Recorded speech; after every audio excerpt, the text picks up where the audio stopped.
qual facciamo per amor a lui fossi io di pena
Hello and welcome, everyone. We are doing an advanced methods in random map scripting today. I got a couple of creators from the Alchemy AOE community in the assembly hall. I'm going to drag them in just a moment, but I just wanted to first give a little bit of an opening speech, thanking everybody for being here. We are going to cover, just to go over the scope of what we're going to talk about today. We're going to go over what this is exactly, what makes this random method, what makes this an advanced method in random map scripting, what this library is, what it does. We're going to cover some basic things, the fact that it auto-writes to files, it can do objects, player lands, and other just general neutral land assembly. So it's some really good stuff. And when I say that it is the most advanced random map scripting for Age of Empires 2 software in the world, I'm not exaggerating. That nobody else in the world has something like this. Up until today, I was the most privileged random map maker in the entire world for being able to use it. I'm not inherently more creative. I'm certainly not a better programmer than other people. If they had spent the same amount of time and had the same idea to make this, could have made it much better, and they could have made it in less time, and other people with access to the software could make better random map scripts than I could. And that's one of the reasons why I hoarded it for so long. But now, I'm working, I'm a full-time engineer again. I don't really care. I mean, I still care, but I want to share this with the community now. I've reached the point where I'm satisfied to do that, and we've got a lot of great people in the community that could use this software to help us make some really awesome random map scripts. And I'm looking forward to bringing them in. If you are watching now, thank you very much for being here. You are probably not going to be able to do any of this, but you're going to learn what it is that these guys can do. And, maybe this gets you excited for random map scripting. Maybe you saw random map scripting and you thought that it was kind of cool, but you were also sort of disappointed by the limitations in it. Well, I am telling you that there's pretty much nothing that we can't make. It's just a matter of how much time do you want to spend working on it. And the goal of this is to make it so that somebody actually could reasonably make pretty much anything within a reasonable amount of time. So we're going to bring these guys in. We have two people that were able to join us today. One of them is a good friend of mine, Cookie Pirate. He lives in South Carolina, I believe. He'll correct me if I'm wrong. And the other one is Jasuni, who lives on the West Coast somewhere. I think he lives in Washington State, but maybe Oregon, perhaps. I'm not sure. Maybe he's a California guy. I don't know. He'll have to correct us. So we're going to bring him in. Welcome, Cookie Pirate. Welcome, Jasuni. Can you guys hear me okay? Yeah. What's going on, man? All right. Jasuni, can you hear me?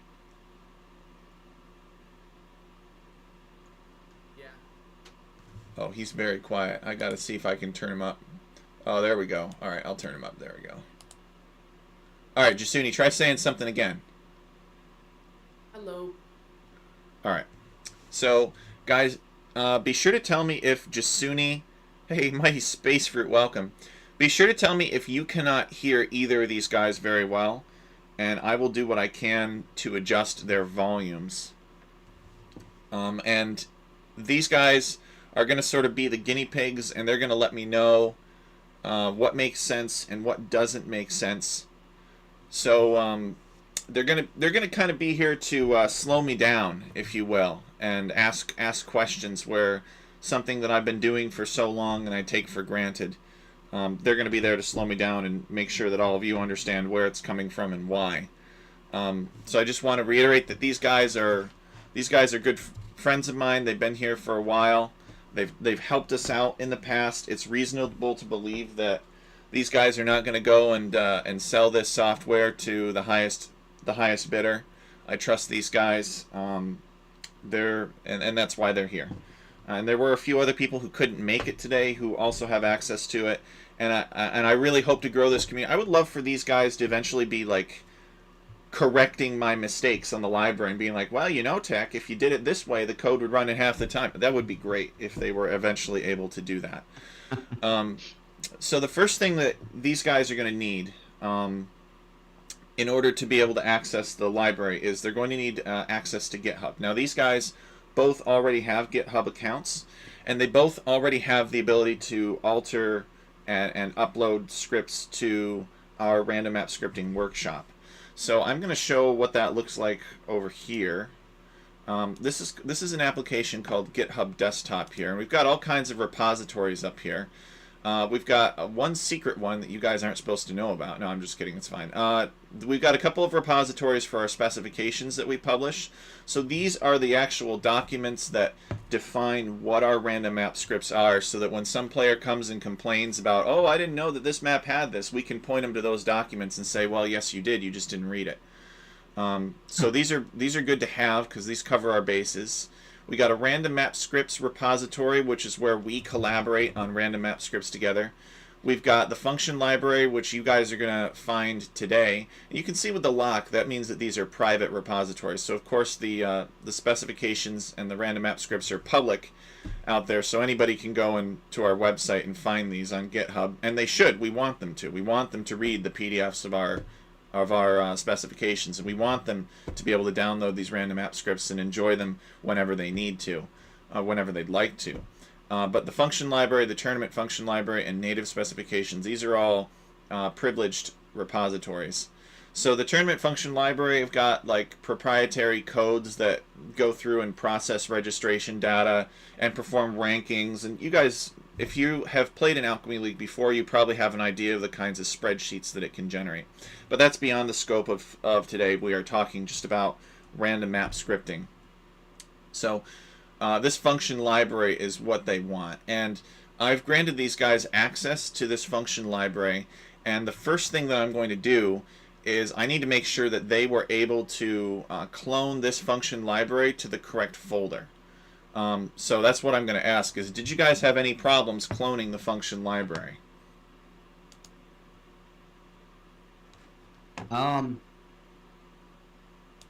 Yeah. Okay, all right. Well, we can go over I'm that not again. sure That's exactly. kind of part of the reason why we're doing this. All right, so I actually just got in to accept the invite because I had to do a password reset. okay. And so I've got the desktop up, but I only have the two native specs and the random map scripts on the desktop. So the final product we want to look like this. We want to have our program files, Steam apps common, AOE2DE, resources common, random map scripts directory here. And then we want to have inside of that the chem random map scripts, and this is the repository for the random map scripts themselves. And you can see that I've got the Tech Chariot workshop selected here just as an example. And these are all of the homeless Tech Chariot maps that don't have a particular branch to be assigned to that's thematic.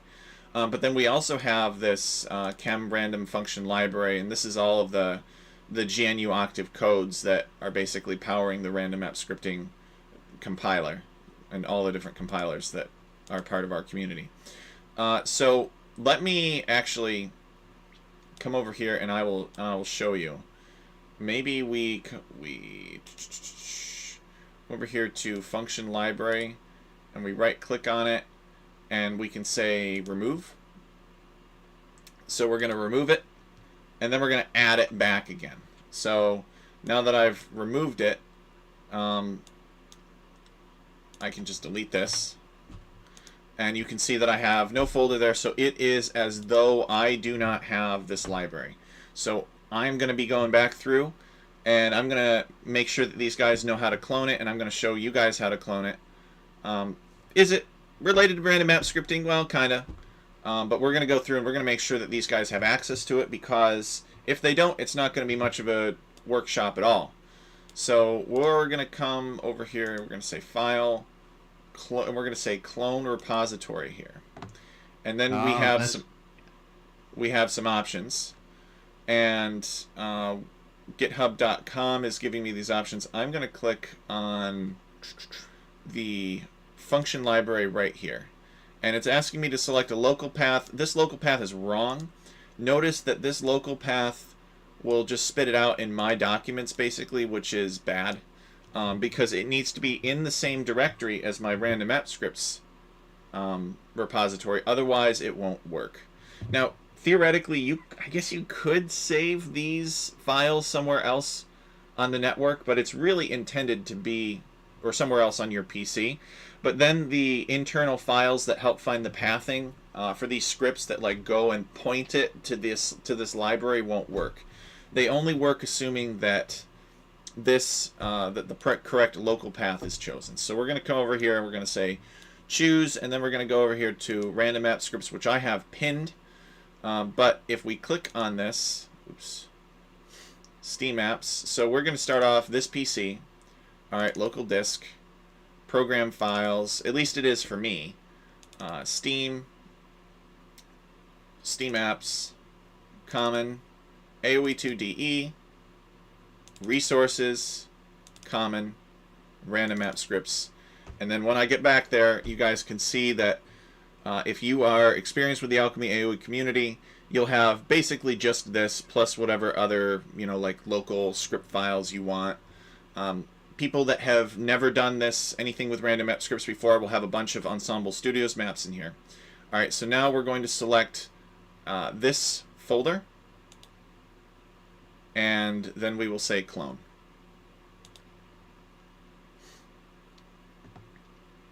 So it's cloning chem, random map function library, and then when I bring this directory back up in Windows File Explorer, you can see that I've got the random map function library here again with all of my functions.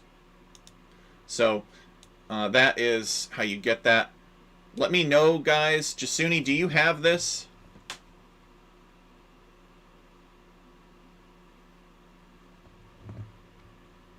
Not seeing it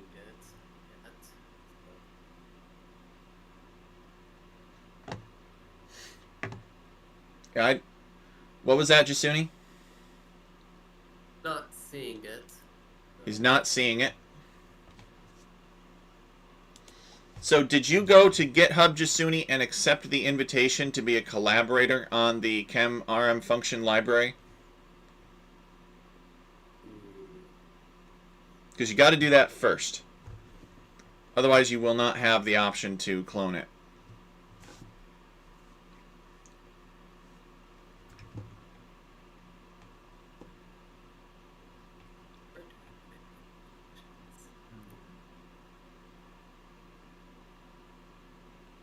Any way to bump up Jasuni's volume? I will try. I've got him turned all the way up in Discord. I can turn up Discord in general. See if that helps. It'll also turn up Cookie, but I can turn Cookie down. Alright, we could try that.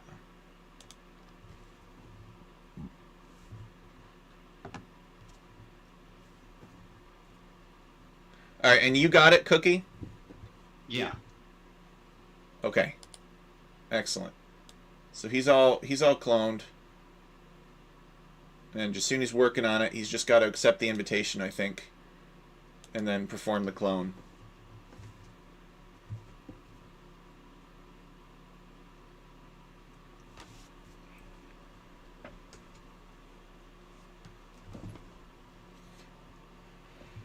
So it goes without saying that, and hopefully someday this will be the case where you guys know what you're doing, and if you want to modify anything in here or enhance anything or add capabilities, make sure that you know what you're doing. Because theoretically in GitHub, I think we can revert changes that you make if you do make changes to this function library and screw something up. But I don't want to have to figure that out. And Q Philip would be way better at it than me anyway, so I'd probably have to ask somebody to help me figure that out. He's a GitHub pro.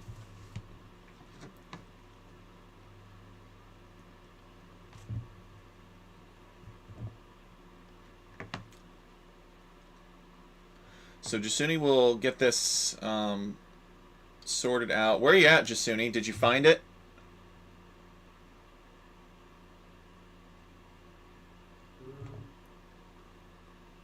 Yeah, found it. Okay, excellent.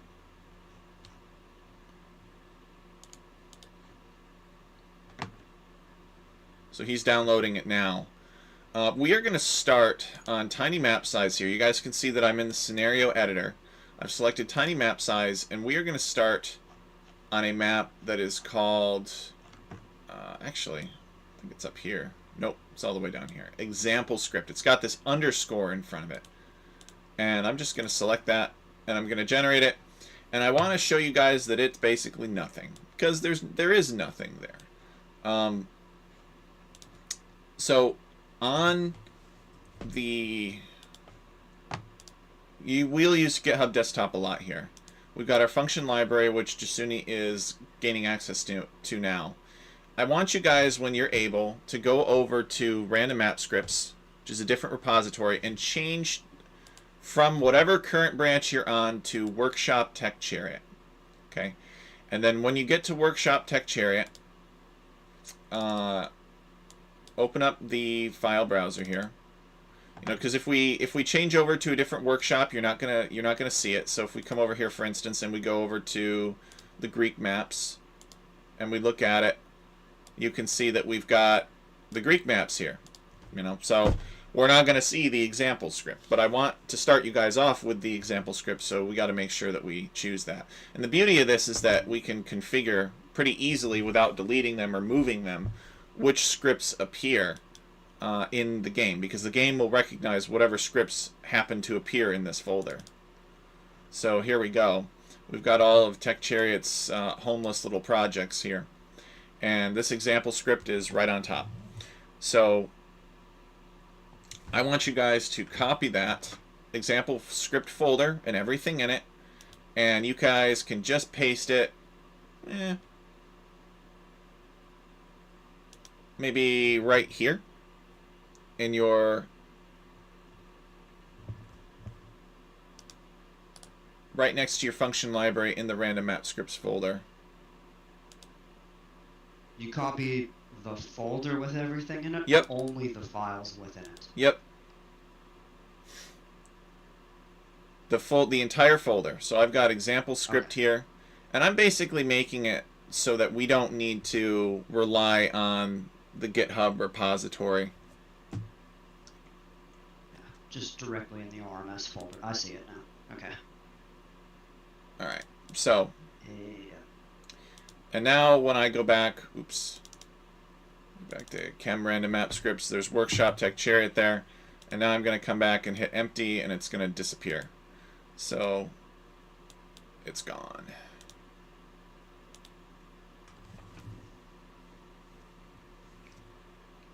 So we got this example script, and we got the function library. How you coming, Jasuni? So example script.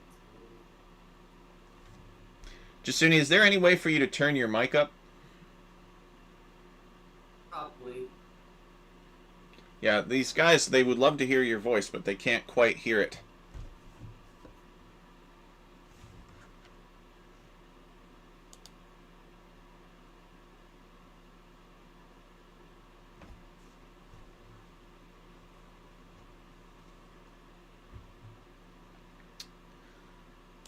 All right, let me know when you guys are ready, when you're caught up, when you basically have this screen here. I'm good. Is this any better? A little bit, but not much better.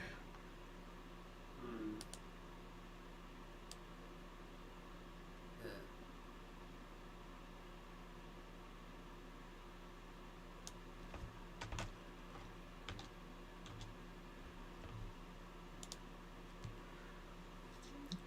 All right, so Cookie Pirate has example script here. Jasuni, do you have example script in place? Not yet. Okay. Script.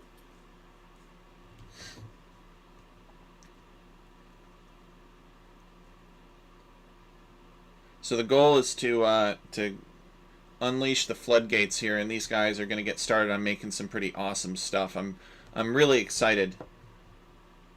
Once we get them access and they figure out how to clone the repository technology, it's always very complex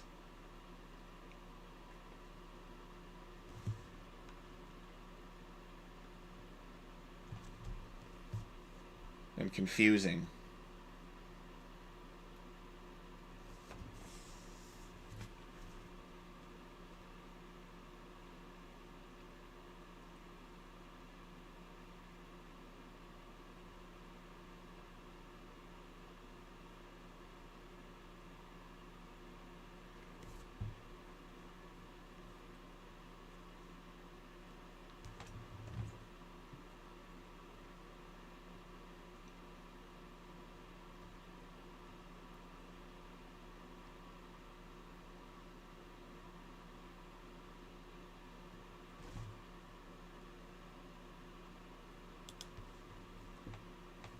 So you can see I've got the definitive random map scripting guide in here, but I don't know that we're going to be referencing it very often.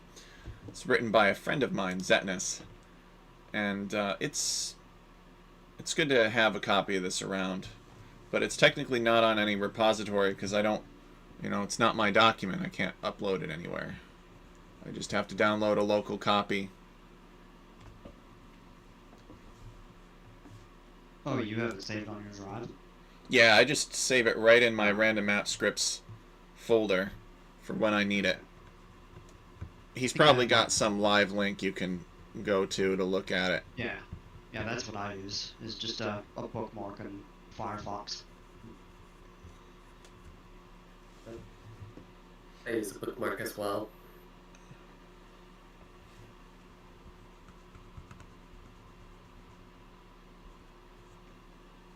Okay, shit.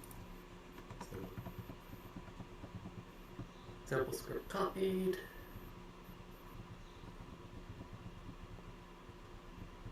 Yep. And after you copy it and put it just in the random app scripts folder, change the branch so that you're not confused. Because if you leave the branch the same, you'll get 2 of these example scripts appearing in the random map scripting editor when we go to do stuff. And we don't want you to be confused and not know which one is which. You ever done that? You ever made a copy of a random map script and then you went to change something, you couldn't figure out why it was changing, and then you realized you were generating the wrong script? I've done that before. Yep. I did that once. Like, oh my gosh, why isn't anything happening? And you, oh shoot, I'm running the wrong thing. Yeah.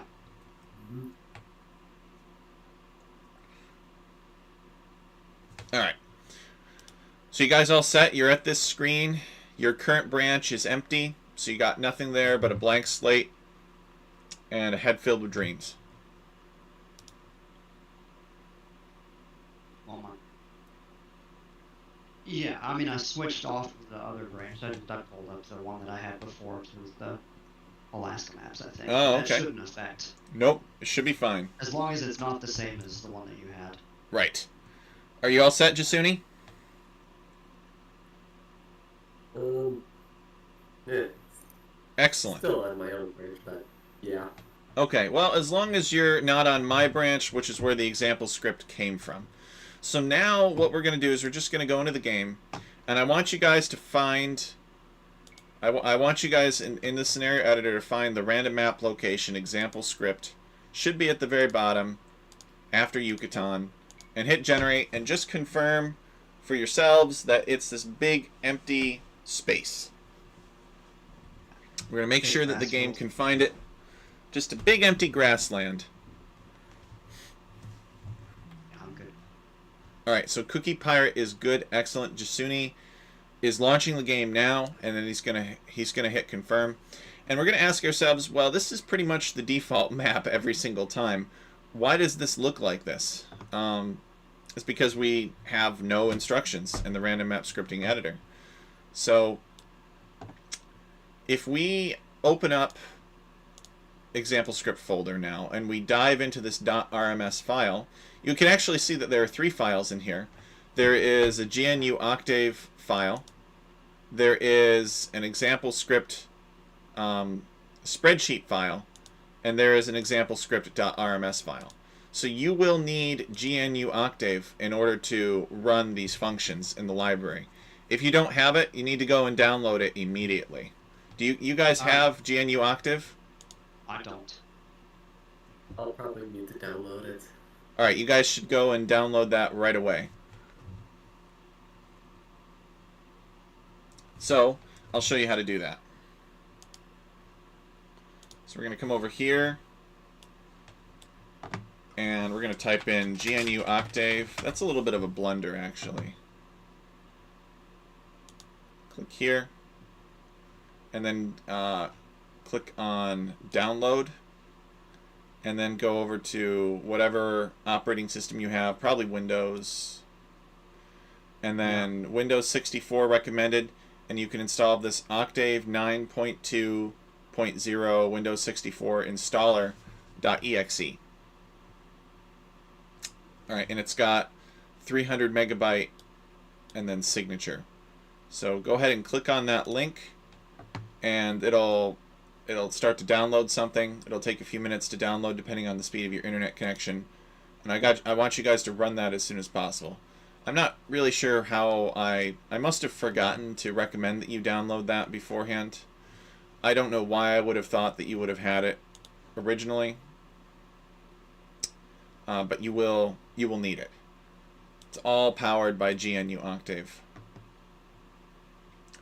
So if we open up this example script, this is launched in Visual Studio Code. You don't need Visual Studio Code in order to do any of this. Really? Yeah, you could open this script up in Notepad if you wanted to. Oh, well, yeah. Yeah, that's true. So it's I'm gonna go over some of the things that I've got here while you guys are downloading GNU Octave, and because the very first thing that we need to look at is we need to make sure that your script is structured appropriately. Because if your script is not structured appropriately, then the codes that are in the library will not recognize it. They will get confused. There are some assumptions that it will make. So we've got behavior version. It doesn't care what behavior version you have. It doesn't care about what type of placement you have, although you will need to change this to direct placement if you use the player land creation application. Now, hold on a sec. So, I've got it down. Excuse me, downloaded. Run the installer, and it says install options. So, create desktop shortcut, yeah. Register M file type with Octave and Blast library implementation and OpenGL. What do I set for those? Just say yes. You would love them. Leave them for all the default. Yep. Okay. Alright, yeah, any other questions for the installation, let me know. Otherwise, we'll go through the script format that you've got to have. So you've got to have, you don't have to have behavior version. I use version 1. I think it is more accurate. I think it's better. Direct placement you'll need only if you're using the player land application. You will need this right here.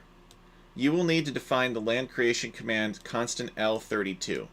Now, it's kind of silly. And there's a little bit of a story behind why this is the way that it is. Back in the day, I'm talking like 2021, 2022, when the software was young, and the meta was to create, I don't want to say it's the meta, it was my meta.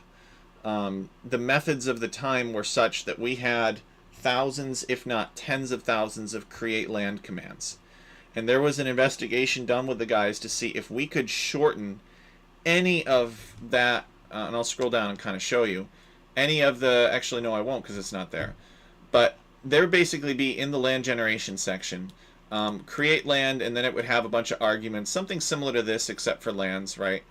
This one's creating elevation, and this is just kind of like a sample thing. But anyway, we would have tens of thousands of these create land commands. And it was discovered that if you replaced the word create land with this capital L, and you had tens of thousands of them, that you could shave the size of like a random map script off of it. You could go down from like 2.5 to 2 megabytes. And that was regarded as significant because back in the day, you couldn't really go above 3 megabytes. For random map script size. The maximum size of the map script was limited by the lobby transfer rate. And the transfer rates in those days were very bad. They were something like 50 seconds for every megabyte that you have. And it was compounded by if you had multiple users, like you had more than one person in the lobby trying to download your map. DE's map transfer system was extremely stupid. And it would transfer to one person and it would take like 5 minutes. And then it would transfer to the next person and it would take 5 minutes. And then people would leave your lobby because it was taking too long. And then other people would join and then try to transfer the map and then leave because it was taking too long. So it was actually just a big mess. And I don't think they ever solved it. They may have done something a little bit smarter with like how maybe it just checks whether or not the latest version of that script exists on somebody's computer before transferring it over. That would be kind of smart. But the lobby transfer rates for the scripts themselves have not improved over the years. They've actually regressed a little bit. Because there was a bug at one point where you would change the map script in the lobby and then both players would see it and confirm, but then when you launched the game, you would play the old map or the map from your previous game launch, and it just, you would change over, but it wouldn't acknowledge that you were selecting a different custom map in the game. So the way that they solved that was they made it go through reparse the script every time somebody changed a setting in the lobby, and it's just a nightmare. It's really quite unfortunate, honestly. But you know, the kinds of bugs that the devs have direction to fix are the ones that have high visibility. Oh, you know, let's add in a new graphic because that's cool. Let's do something that the average person can appreciate or understand. Most people are not going to want to go through the rigor. You know, if they improve the transfer rate in the lobby, it's not as noticeable as if they add reindeer to the game. And that's kind of unfortunate that we don't have a lot more technical souls to pick up on that kind of thing. So, anyway, so that the reason that L exists there is because once upon a time, it was worth it for people. It wasn't just me, but it was largely me. It was worth it for people to shave, to go from create land to L, like to eliminate those characters except one. And then, but unfortunately, we only found that we could only do it with create land. We couldn't do it with any of the arguments inside of create land, like terrain type, base elevation, that sort of thing. So that's why that's there. And it just kind of has stuck around, even though the number of lands that I've been using has reduced dramatically on average. What's the significance of the number 32? Is that just the command? Yeah, if you converted the command into a number, because what the game is doing when the parser reads all of this, create object, it's going and looking up what number that create object is, and then executing whatever code is associated with that number. Ultimately, everything you type into the random map scripting editor is, as far as the game is concerned, a number. And then it's just translating some of this stuff being predefined, it's translating it into that number. It's taken pretty deep. Yeah, it goes pretty deep. So the next thing that you guys want to know about is this dead fish trap. This dead fish trap is great because it's useful as an on-grid placeholder. So if we go and we look at the game, for instance, it's not showing it. There are these very thin black lines that form the grid, and when I say on-grid, it means that it does not intersect those lines. So if I drew a grid of lines and they were all one tile apart, and I were to put on these dead fish traps down, they would not intersect any grid lines. They would be completely contained inside of them. Whereas an off-grid placeholder is intersected by those grid lines. It's kind of weird and sort of the opposite, but this is very useful because, you know, depending on how you place objects, you might place a farm or something using a placeholder because the farm isn't used to being on that terrain, and it might not be perfectly aligned with the grid the way that players are expecting. The blocker is another on-grid placeholder, but it's special, and it's got these commands here, and these commands make it so that the blocker will prevent people from building on the terrain, but units can still walk on it. So it could be a case of where if you have, let's say, some dirt terrain in a specific area that you don't want people building on, let's say around a monument or around some pretty building or a market or whatever, you can put that market there on the dirt terrain and then surround it with these blockers. So you don't need DLC rock to prevent somebody from walling that market in, as an example, or building around the market. So that's why this is there, and the reason that we have to have these. So these are what allows the units to still walk on it, because it's inherently unbuildable. But it's kind of funny because this unit is the same unit as the one that keeps players in the game or something in Battle Royale after all of their units have been removed. So, but no, it generates resources for players in Battle Royale. It's like capturable and stuff, and underneath buildings and other objects. That's what it is. So we come in here and we set this trickle rate for all of its resources to 0. Because otherwise, if you create a bunch of these for Gaia, then the first, and this is something I discovered the hard way. Actually, I'll just show you, because we've got this right here. While these guys are downloading GNU Octave and getting that all up. If we go over here to, let's say, Shimmer Pool, we hit generate. Oops. Oh, right, because I'm not on my workshop anymore, dang it. Alright, well, we'll go back and I'll show you. Every time we want to change this repository over, we have to back out of the random map scripting editor, which is unfortunate, but that's just how it works. So we're going to have a duplicate of the example script, but that's okay. And I'll show you. So we're going to select shimmer pool, and I'll show this. These are, I guess this is kind of advanced stuff in random map scripting. I'm showing all of the things that are supposed to be in the code by default. So we generate shimmer pool. Shimmer pool is one of the larger scripts that I have recently, right? So this is not DLC rock terrain. This is gravel terrain, because it just so happens that that is what we want here. But we can't build. You can't wall somebody into these corners because we've got those blockers. So the blockers are preventing that. But what was interesting was on the original versions of Karga, which is the predecessor to this map, the very beginning of the game, I could never figure out why, was always super buggy. Like, you would start and you would have your little ox wagon. Let me actually show it in the Nomad version so you guys can see. You'd have your little ox wagon, and you'd want to come into the center, and you'd want to discover this oasis, right? And I guess these guys are starting in this location. He's got an ox wagon, and it looks like he's got an exploration camel for whatever reason.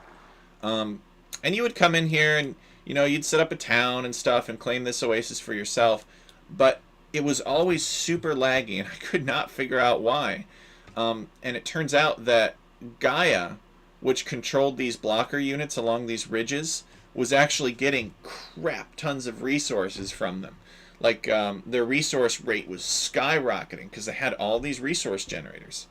And the reason that that the performance improved and it evened out was because Gaia would reach the theoretical maximum amount of resources in every category that any player could have, which is like 99999. And then at that point, those numbers were no longer updating. So then the game processor was not updating those numbers. It was working on actually running the game. So that's why these are there, so that you can use as many of these blockers as you want to basically make unbuildable terrain without having to worry about lag as a result. So the next one we've got here is we've got disabling trade carts and cogs for multi-team games. So this is an artifact of kind of bulldozing it around and pushing it around and debating it in the Alchemy AOE community. Eventually we decided, rather than just banning trade outright or banning trade in certain situations, to configure the map so that if players select low resources, it doesn't, because when you select low resources, it doesn't actually change anything in the game. And even when you select high resources, your map, for the most part, unless somebody has made a special custom map for it, your map will not generate extra resources.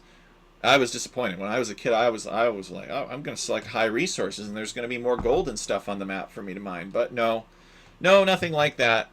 It just, the amount you start with, right? That's right. It just changes the amount that you start with, except for low resources, which is the same thing as standard.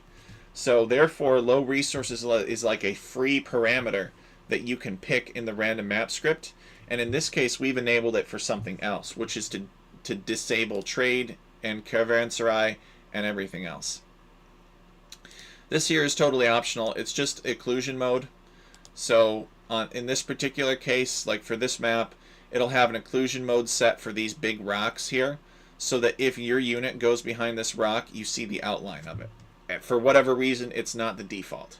I don't know why, but it's not. So it can be useful to set it to occlusion mode too, so that if you want lots of these big pretty rocks on your random map script, you can have them and players will still be able to see the outline of their units behind. Alright, so those are basically all kind of like the standard rule changes and definitions that I put in the random map script. You can see that we're just defining a base terrain of just 0, which is just grass, and so we've got that included down here. I don't really need to persuade you guys about anything. And of course we've got, if regicide, create a king. That's always good to have. Now I want to talk about the specific things that we do to this skeleton script in order to get it fully ready for interface with the software. The first thing that we've got to do is we've got to put land generation here at the bottom. All right, and this is an artifact of the days when there would be tens of thousands of lines of lands. And ordinarily, land generation is one of the first things that you have. You actually have player setup traditionally first, and then land generation would normally come after player setup, but before elevation. And the reason that it's ordered like that is because that is the way that the script reads it. So the script will go through and it'll look for this banner called player setup, and it'll find that and it will execute that first. And then it will look for land generation, and then it will execute that second. And then it will look for elevation, and it'll execute that third, and then terrain, and then connections, and then objects. We don't have connections here, but if we did, we would have another banner with connections generation. In general, you're not going to use much of connections with this method, because connections like to connect all lands. And, you know, when you're making, especially in the past, when we were making 10,000 lands or more, we would just crash the game. The connection generation section would be completely overwhelmed. Think of all the permutations of different lands that it wants to connect to. Connections are very primitive. There's no way of saying connect to specifically this other land over here, or this other zone, I should say. It's never anything that the devs have innovated on, because instead we want to give people different types of trees, because that's way easier. Alright, so, but we put this land generation at the end because we don't want to see all of those lands. We don't care. Well, nobody is going to go through and read all of your lands. It could be useful for debugging purposes, but you want to put land generation at the end. Even though probably you're not going to be generating tens of thousands of lands anymore. So we've got land auto scribe here. This is a comment, but this is a critical comment. That land auto scribe cannot leave this script. If it does, bad things will happen. Anything beneath the land auto scribe comment is deleted every single time the compiler is run. See, this land auto scribe, what it does is it starts from the top of the script and it scrolls down. And it scrolls until it finds this land auto scribe command right here. And it looks for it. And it specifically looks for it in between these parentheses too, in the form of a comment.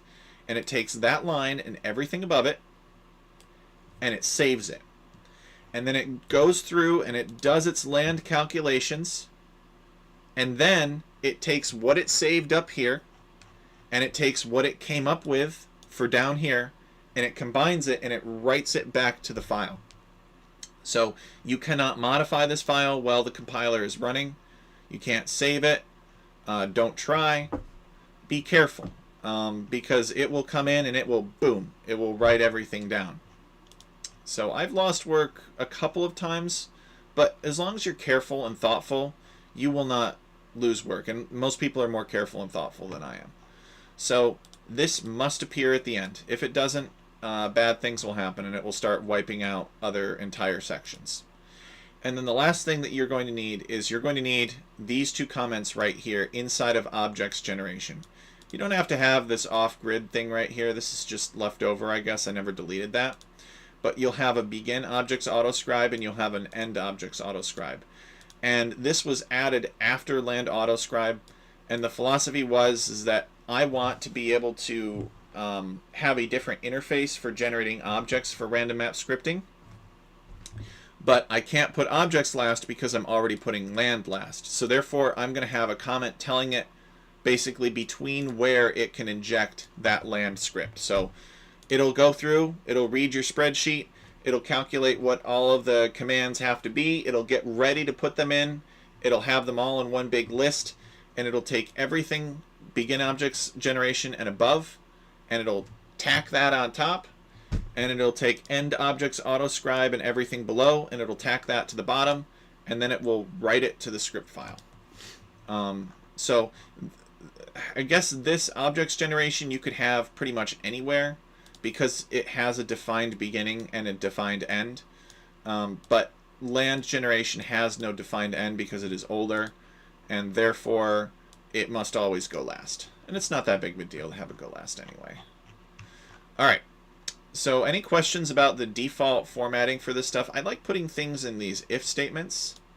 actually that's a bad example, but like if sample terrains here so that I can collapse it, and it helps kind of condense things, because I could have a very large list of terrains that are being generated. So do you guys have any other questions? Have you guys got GNU Octave all downloaded and ready to go? Downloaded.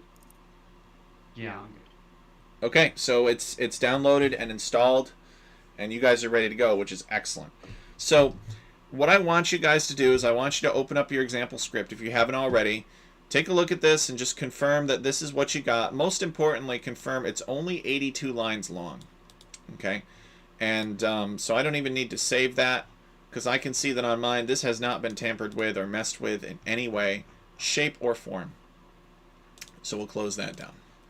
Alright, so now I'm going to come back up here, and it looks like I'm going to have 2 example scripts, and I guess that's going to be okay. So I'll just choose the first one, and if it doesn't generate right, then I'll choose the second one, and I won't mess with it too much. So I guess I'll just have to be a little extra careful.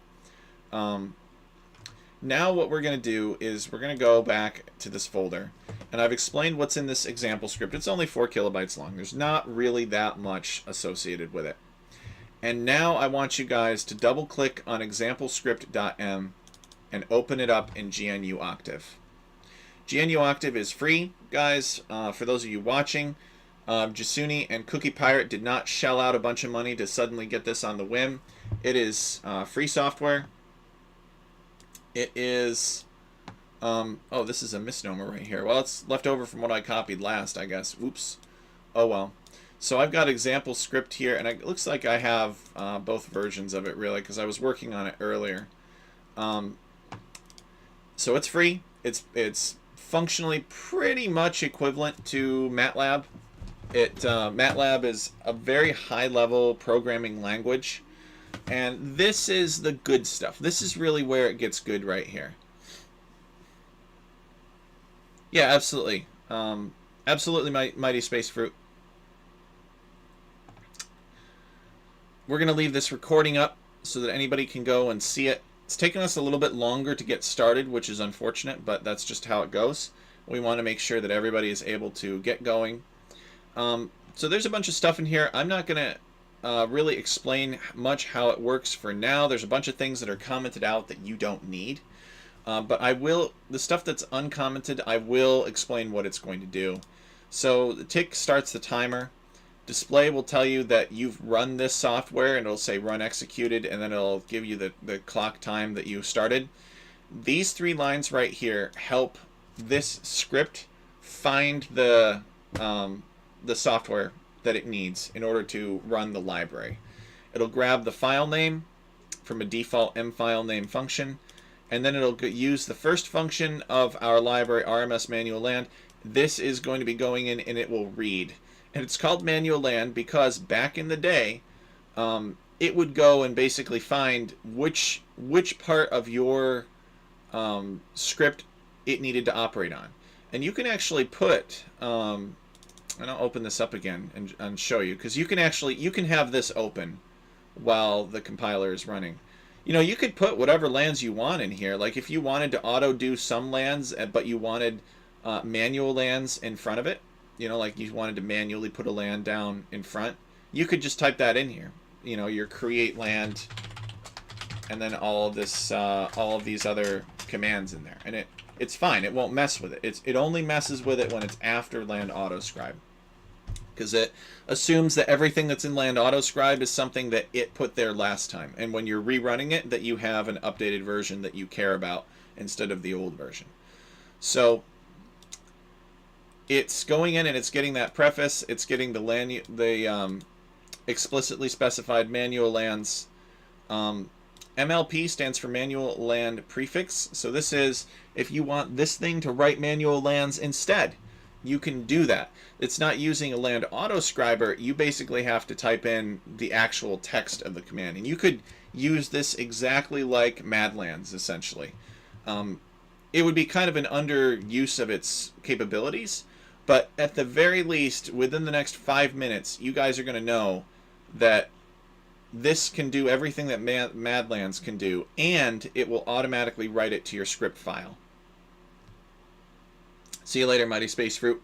So it'll automatically write to your script file, and you don't have to worry about copy and paste or anything like that. So dynamic list and static list I'll talk about later, because there could be and that's more advanced. I just want to get you guys going on what this thing does. And then, so we're going to skip these for loops right here for now. And then we've got code, which is basically where it takes all of the information and all of the commands that it generates, and it stacks them together with use of these square brackets and these semicolons here. Stacks them together, and then it writes them with RMS Forge v4. So this goes back in, it finds this file name, and it writes this big stack, and then it displays that it's all done, and then it displays the amount of time that the run took.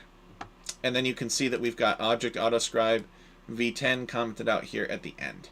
So I want you guys to take this, and I want you to just hit the run button up here. Save file and run/continue. It should be this green arrow.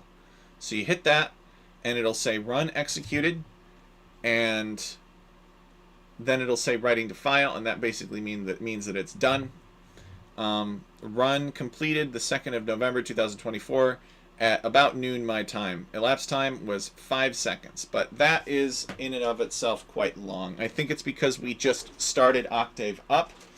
If we ran it again, it would probably be about 1 second, because I've run this code before, and I know that that's generally about how long it takes it. So about 2 seconds, so we'll run it again.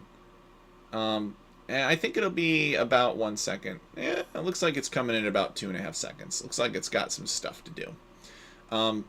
So now, when we go back to our script file, you guys can see that we've got all kinds of commands here written in the land autoscribe. Okay, let me delete the majority of these except for like the top 4. Let's say that the top 4 are what I care about. All right, the top 5 right here, and I save it, and now I go back in here and I hit run again. It's going to blow that out. And it doesn't matter whether or not I took it and customized it. It's going to replace it with what the MATLAB file says that it should be. So let's go over to the Random Map Scripting Editor now, and let's hit Generate on this example script and see what we got here. We basically kind of have this, this grid, if you will. Did you guys get this grid? I got an error. Yep. You guys got an error. All right, what does your error I got say? grid.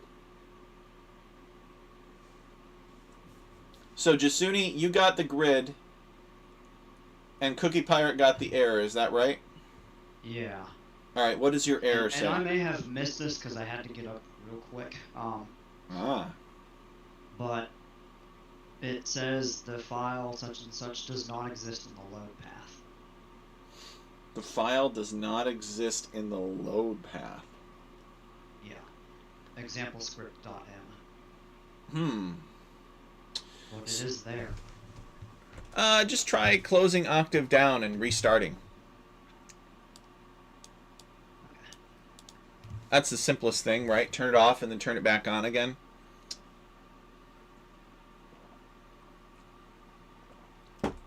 Let's see here.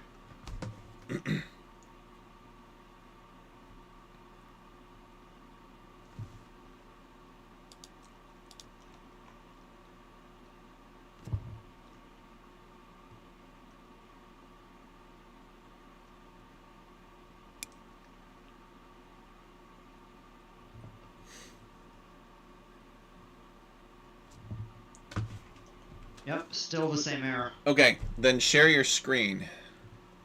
Okay. I will take a look at it.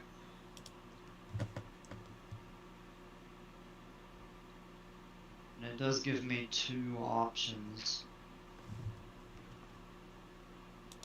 Either change directory or add directory to load path. Oh, well, you definitely want to add directory to load path. All right, try running it again. Did it work? We'll find out. So in the command window, you should be able to scroll down on the command window, and it should tell you whether or not there's an elapsed time, like did it run successfully. Command history here. So I'm going to pop this out and share this on my stream, because I think this is good debugging in case somebody that's doing this. So you see that tab command window right there? You can set this up however you want, but click on that tab command window. It's underneath line 1, column 1. Oh.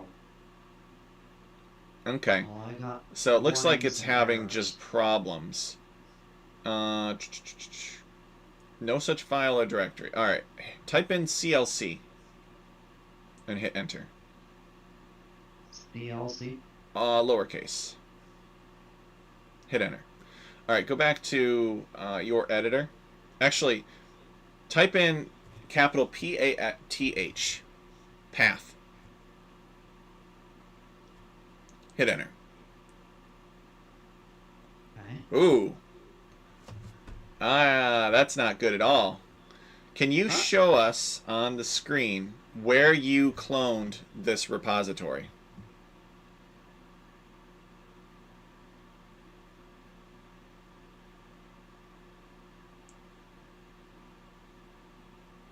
Right there.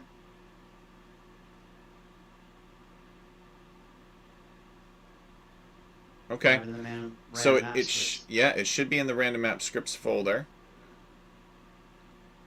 All right. Go ahead and you can close that down. So if we go up to your file browser there, why is that set to Windows System 32? Go ahead and hit. probably defaulted. Go ahead and hit the up button on that folder. And I want you to go and find your random app scripting folder. Okay.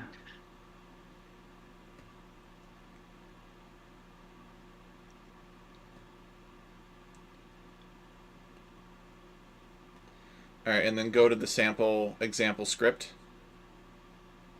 Alright, and then open that .mat file right there. Or, sorry, that M file, I should say. Alright, now run Yeah. that.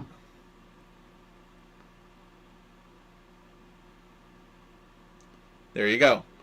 So, I'm not really sure what the issue was. I think it might have been like the first time setup, perhaps. So it looks like yours ran even faster than mine. Okay, so good. So now go to your script file, and I'm going to stop watching this, even though it's very mesmerizing.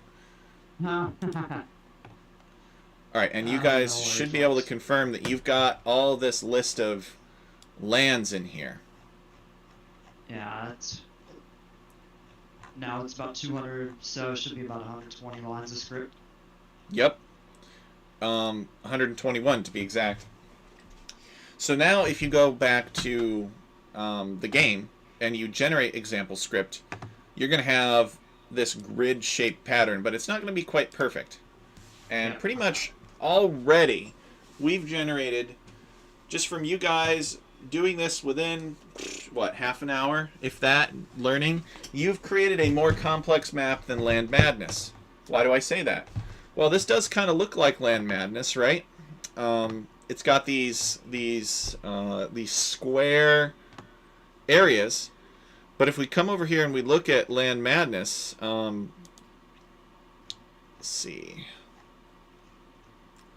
generate it. Now, you'd have to go through and add the forests in and the players and stuff like that, but look very carefully at the fundamentals of Land Madness. Look at how there's a hill right here across this forest patch. I'd be willing to bet you that these forests are created using purely terrain manipulation, and that's why the elevation does not care about them, because when this elevation is created on the map, these forests aren't here yet. With our map, we create all of these different little lands with these different zones, and it's actually sort of funny. Let me scroll down here. There was a time when Zone 99 crashed the game, and so that's why Anda's syntax highlighter brings this up. Is there was a time when you weren't allowed to have Zone 99, but I guess it's fine now. And even if it weren't fine, there are ways around it. How were you getting the forest? On Land Madness? The forests on Land Madness are baked into the script somewhere. I haven't pulled the Land Madness script up because I don't need to. I can look at this and I can tell you that these are being created with terrain generation. These forests, because the elevation does not care about where the forests are. You could, if you modified this script just a little bit, which you absolutely could, we'll come back here and we'll go to, let's say, where were we? Sample script. Example script. There we go. First one.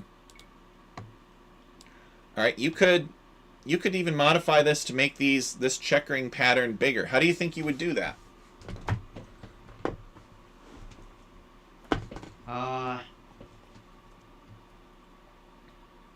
Let me see. So if you go into the .m,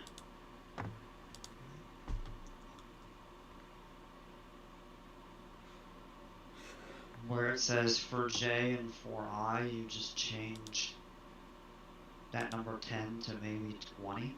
Exactly. Let's try it. So let's tell it to generate a land every 20 instead. So I haven't really explained here to chat. Some people may or may not have more coding background than others.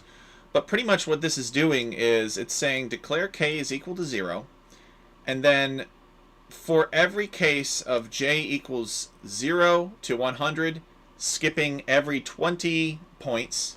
So it's going to do 0, 20, 40, 60, 80, 100. So it's going to be 6. It's going to do j 6 times. It's going to do I 6 times. And it's basically then going through and saying, okay, well, increment your index to keep track of the fact that you generated a new entry. And then when you go in here to say MLA, manual land appendix, we've got some string which represents a create land command. And I've typed in the majority of what I want here. I want it to be dirt. I want it to have base elevation 0. I want it to have base size 1. I want it to have land percent 1. I want it to have a unique zone. And so the zone that I gave it corresponds to whatever the index number happens to be. I want that zone to avoid other zones by 2. And I want the land position then to be whatever I and j are.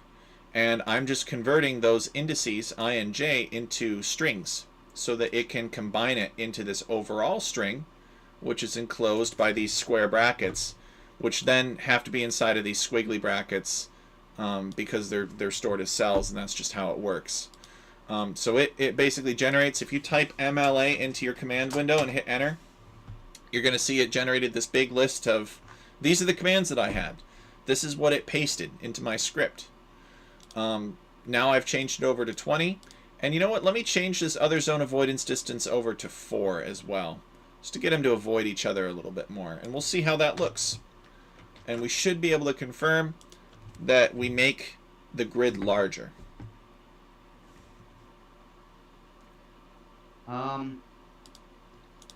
It didn't really come out larger. It just looks like there's more space, like plain grass in the center. Why do you think that is? Maybe because it's still only generating 1%. Yep. I think that that's a pretty accurate assessment. So then we can come over here, and yeah, we could try changing it to 2. I did other zone avoidance distance of 4 as well. Can't really increase it to too much, I would say, actually, because it's packed with land. So I'm going to increase my land percent to 4, and I'm going to increase my base size to 2. And I'm going to try running it again. So it's going to execute. It's done in about 2 seconds. You can see that I have significantly fewer lands here, although they're larger. And now when I go to run it, I should have a map that's a little bit more filled up, huh?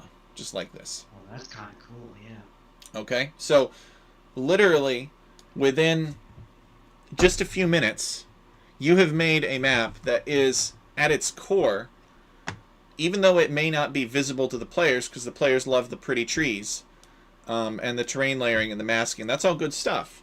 But this fundamentally is now a more complex map than Land Madness, because you could have the trees specifically on elevated portions.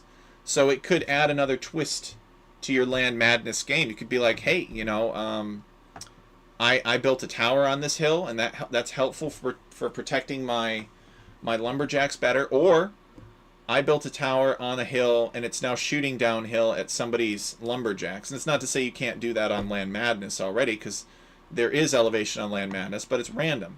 This one, that could be more of a dominant mechanic. And of course, you can go in with terrain layering, and we could convert these all to channels if we wanted to of water. You could have a lot of fun with this. And this is just scratching the surface of what the thing can do. So basically, if you get nothing else from this presentation, you should know this, and that is that although the scripting editor, the file, can't contain for loops or any kind of like advanced logic, it's basically just a set of predetermined instructions. Being able to interface GNU Octave with it allows you to have the for loops. You just have to pre-compute it and write that to the script file. So I'm going to change this back, but I'm going to highlight all of this, and this is a handy trick.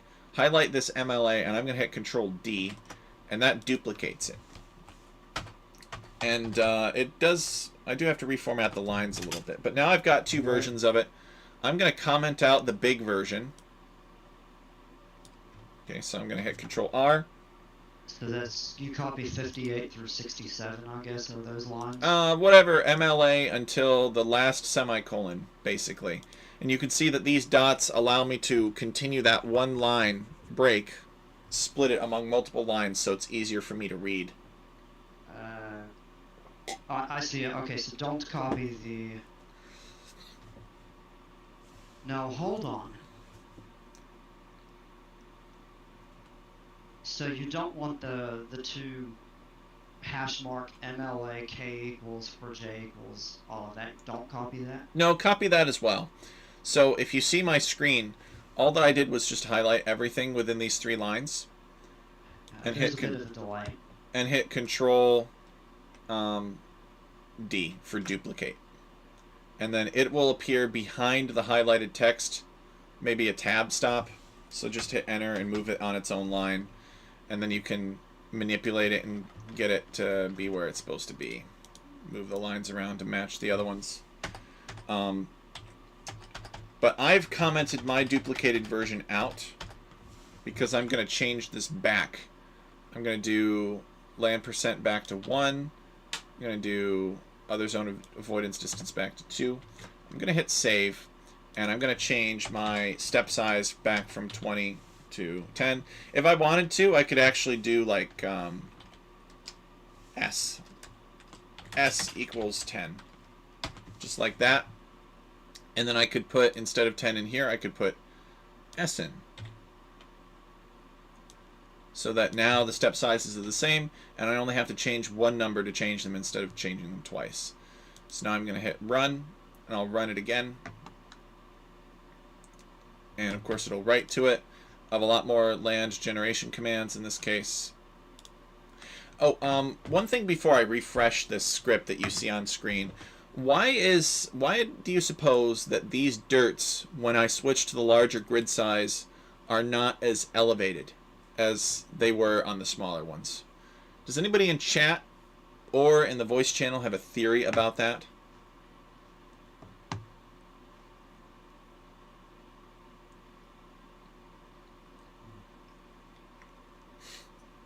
I don't really know, because none of the elevation has changed. It's because... none of the command has changed. It's because... Cost 100. There's not enough. So there's enough when they're smaller, because when they're smaller, more of the map is consumed by these divisions, these the base terrain here. So there's just not enough elevation being requested to fully elevate these big pieces. But if we generate over to the smaller pieces, we can see that the grass is a larger percentage of the map. So therefore, pretty much the entire thing gets elevated, except for the ones where elevation generation just fails. And that's a matter of repeating commands. But you have to be careful, because the more times you repeat elevation generation, the more biased it is toward the southeast edge of the map for whatever reason. It's just bad DE coding. Well, that's what you have enabled balanced elevation for. Yeah, right? but it still doesn't it still doesn't do it. Ah. It's good to have. You always want to include it, but if you have that and you have multiple elevation commands that affect the same terrain type, it will become inherently biased toward one edge of the map. And it gets worse with the more of them you have. So Jasuni, were you able to generate the grid? Yep. Excellent. So we're going to go back to this grid for now. And let me know when you guys are caught up here and you guys have gotten the grid back. I would assume that you have gotten it back. So we're going to proceed under the assumption that we want some kind of grid-shaped map. Okay, let's say that that's what we're making, is we're making this grid-shaped map. Now, we need to come back here to land generation, and we need to come over here to player setup, because we need, if we want to make our map playable, we have to have player lands. If we don't have player lands, then we can't generate any objects for players. And if we can't generate any objects for players, then very bad. So, hey, DJ Sapson, welcome. So we're going to go from direct placement here to random placement, because we're going to start off with create player lands, okay? So we're going to come down here to above land autoscribe, and we're going to say create player lands. Hey, DJ Sapson, welcome. What are you seeing? You're seeing an advanced random map scripting workshop. I'm showing off the scripting tools that I have with the community. We've got some veteran map makers with us, people who've really tried to help us out with by making maps for Alchemy League.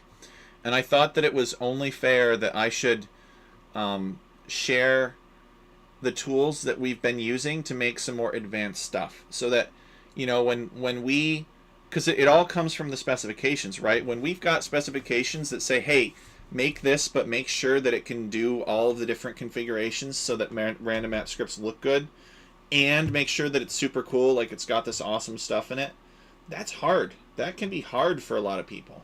And we don't want those specs to prevent people from being able to participate in our scripting contests.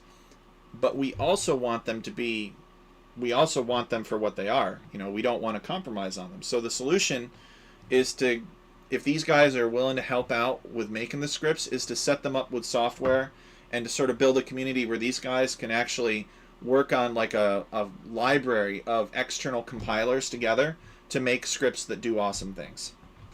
So that's what you're seeing, is I'm showing the awesome things that these compilers can do. So we're going to create player lands, and I think we can just do this. We could do like a circle radius, let's say 20 and 0, something like that. And then there is one other thing that we're going to need to add here. Yeah, it is sort of like a lesson, Sapson. It's kind of like a workshop. We're showing it off, but then they're also asking questions at the same time if they get stuck or something is not explained clearly.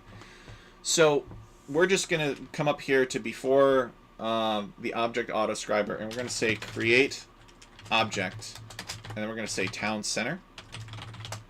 And we're going to say, this may not work that well actually, set place for every player, and then find closest. And those are like the two commands you want to have.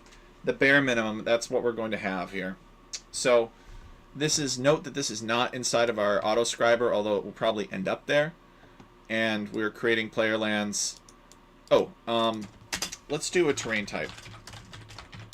Terrain type dirt. Maybe that's wrong. Maybe it should be base terrain. Oh no, it should probably be the same as neutral. Okay, so terrain type dirt, so that should be good. And then let's also do base elevation. Base elevation 2. Oops. Okay. So these are the arguments that we have. We added this town center so that we could see the player lands as they were created. Oh, one more thing. Let's do base size. Just because if they're too small, the town center won't be able to spawn properly. So base size we're going to have is 4. Alright, then we hit save. Come back here. And we hit generate. And what do we see? Well, this is a good start, right? But there is a problem. Why did this happen? Looks like we got some kind of stuff here. It's almost like we have like this waffle shape, right? All we need is just buckets and buckets of maple syrup to pour in between the grooves.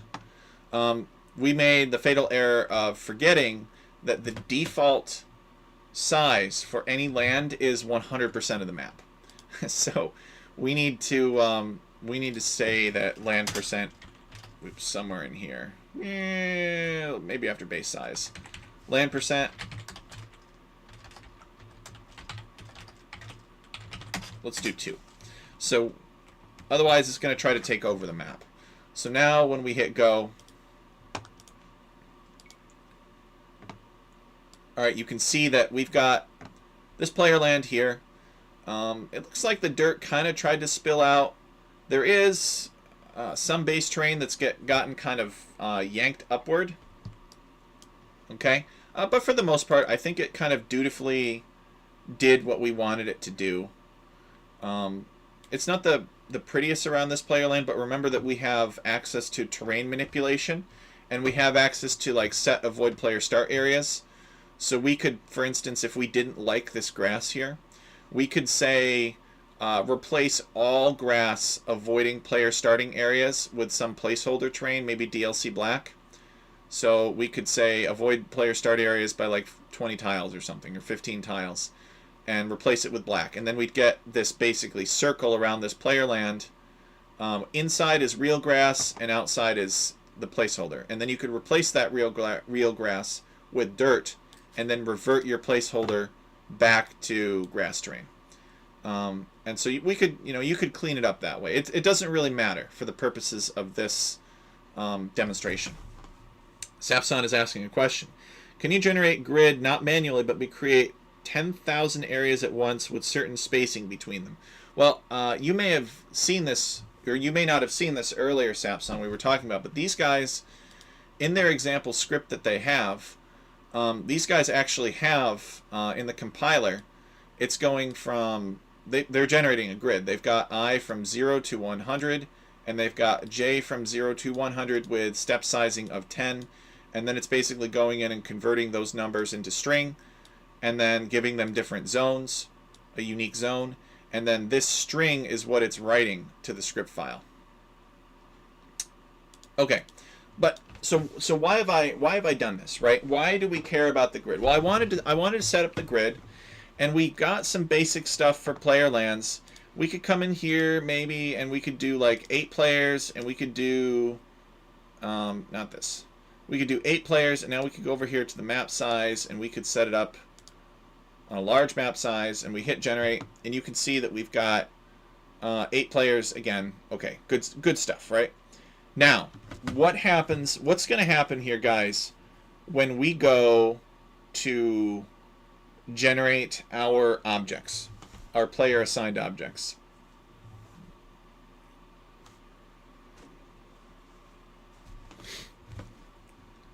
I'm a little behind. No worries. Where are you at? So I've got the grid, but it's looking like much more equal, and yours is more scattered, and I don't have the player starts. Okay. So to get the player starts, go back to the script file, and you got to come up. Yeah. You got to come up here on the top, and you got to say random placement where line 7 is. Did you do that? Yeah. Okay.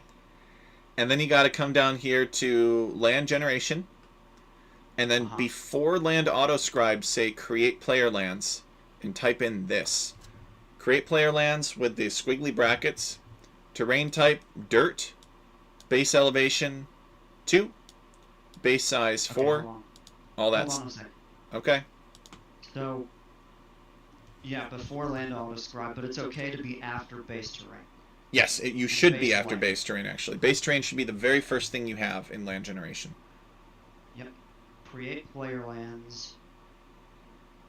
And terrain type dirt, base elevation 2, base size 4. So while you're doing that, I'm going to answer Sapson's question, because I think I can do so pretty easily. Sapson is saying, can you do it without specifying the land position? The answer is yes. But like, and this has been talked about in the random map scripting server before. So I could come over here, and I could copy all of this, and I could paste it.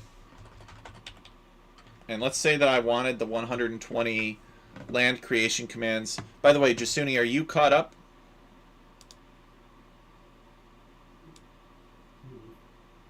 What's that? Let's see.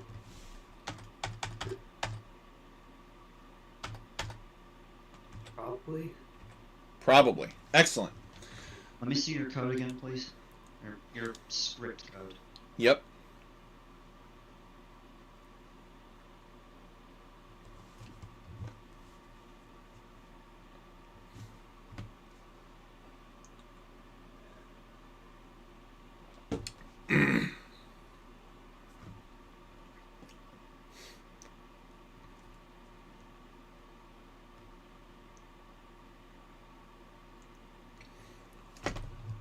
Sapson is anxious. He wants to see what will happen. It'll form a plus sign, actually. That's what will happen. So, for whatever reason, it's hard-coded so that when you are randomly generating lands and you are not giving a position for those lands, they will avoid the corners of the map for whatever reason. So I will do this to show you. And we can look at it and see how it looks. It's not going to... I don't think the results will be as good, but there could be a good reason to do it that way. Maybe you want it to have a little bit more of a random feel to it.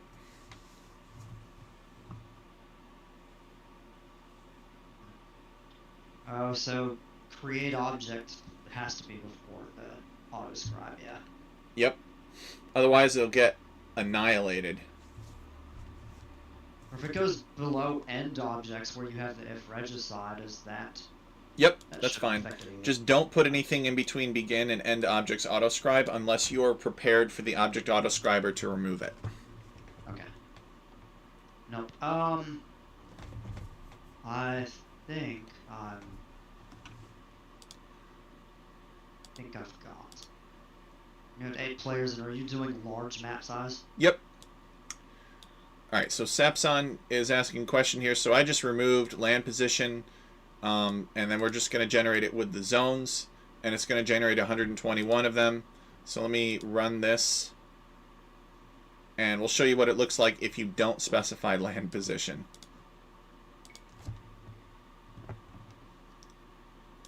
It still looks kind of cool, I suppose. But as you can see, they avoid the corner of the map. So there are ways of getting them to go into the corners, but I'm not talking about them right now. I have other things to discuss. But still, fun stuff. Like, what if you made a Four Lakes map like this? Like, you could totally make a Four Lakes map that's got all these little channels in between. You know what? I'm just gonna do it right now, just because that's lots of fun. No, actually, I really should not. But could you imagine just layering in some shallows on top of this, and then put some deep water in the corners, and that's where the fish are. And when you're out of fish, you just go over here and you take fish from the other lake. That would be a lot of fun. There is a ton of stuff you could do with this, and it's not that hard to set up. What's hard is taking the time to type all of this out, or get Madlands to write all this out for you. But this thing will write it all out for you automatically. That's the beauty of it. My town centers are spawning on grass. Oh, probably.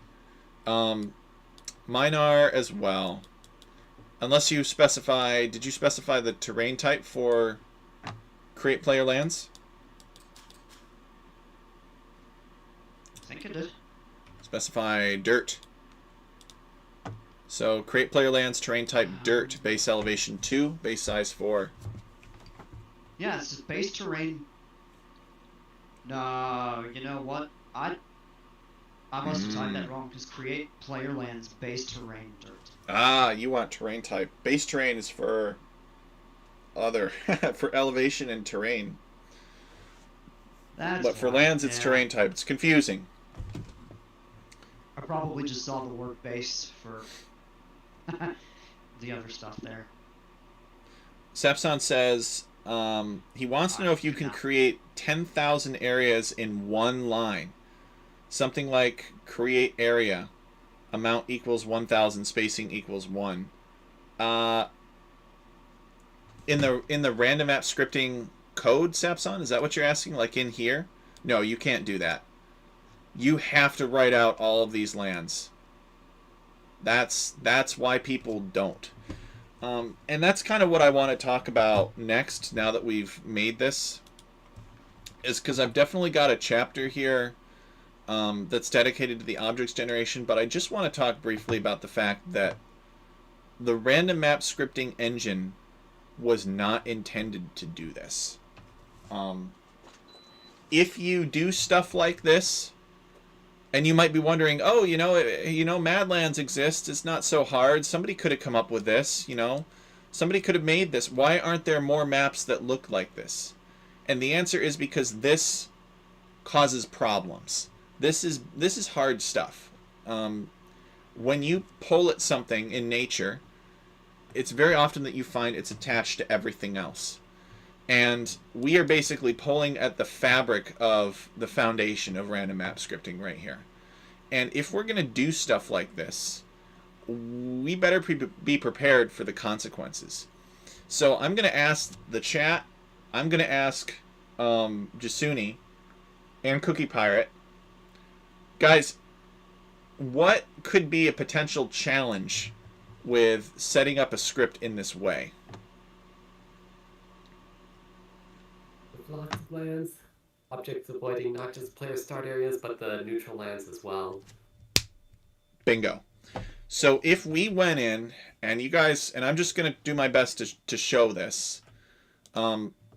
If we went in here, and we went into land generation, let's say, and I'm going to go inside of begin objects autoscribed and end objects autoscribed. I'm going to say create object.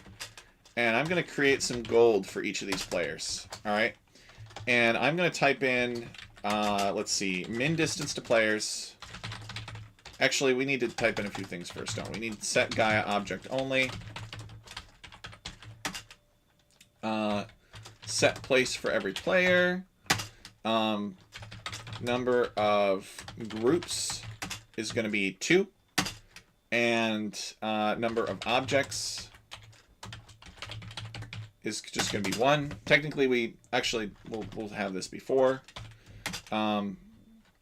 Set tight grouping. And then let's do min distance to players. Let's say 10. Now let's do max distance to players. Let's do... Oops. Let's do 16. So before I show you that this is not going to work, let me confirm that I typed this correctly, because I have not typed out my own resource command like this in a very long time.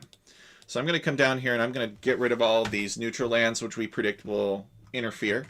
I'm going to hit save, and the very first thing I'm going to do is, I'm not going to get all this cool stuff, but let me just see if I can get gold for players. Okay, so it looks like I've succeeded in getting gold for the players. We haven't done anything with like temp min distance group placement, so these groups could be like right next to each other right here. It's fine. Doesn't matter about that. The point is to show you that this is the type of command which should be generating gold around players. All right, now let's try it. Let's go back in. Let me run this again, and let's get all these neutral lands. Let's suppose that we have some objective about our random map script, that we need these neutral lands. They are making this map script look like the place that it's supposed to look like, that the spec says it has to look like. All right, and let's hit generate again. And we're going to keep this same seed, and we're going to hit generate. And you can see that we've got our gold still. That's strange. Maybe I need to increase the distance. Let's suppose that this is a longer distance gold. Maybe they fixed that. I don't know. Let's go 16 to 22. Did you just have to type the line to create the gold? Here is the line for the gold. Okay, so no, this behavior is still happening. This could be representative of maybe like deer or something. Could be between 16 and 22 tiles away from your town center. So this is create object gold. Set Gaia object only. Set place for every player. Number of groups, 2. Number of objects in each group is 4. Set tight grouping, and then this min distance and max distance to players. So that's what I typed in for the gold.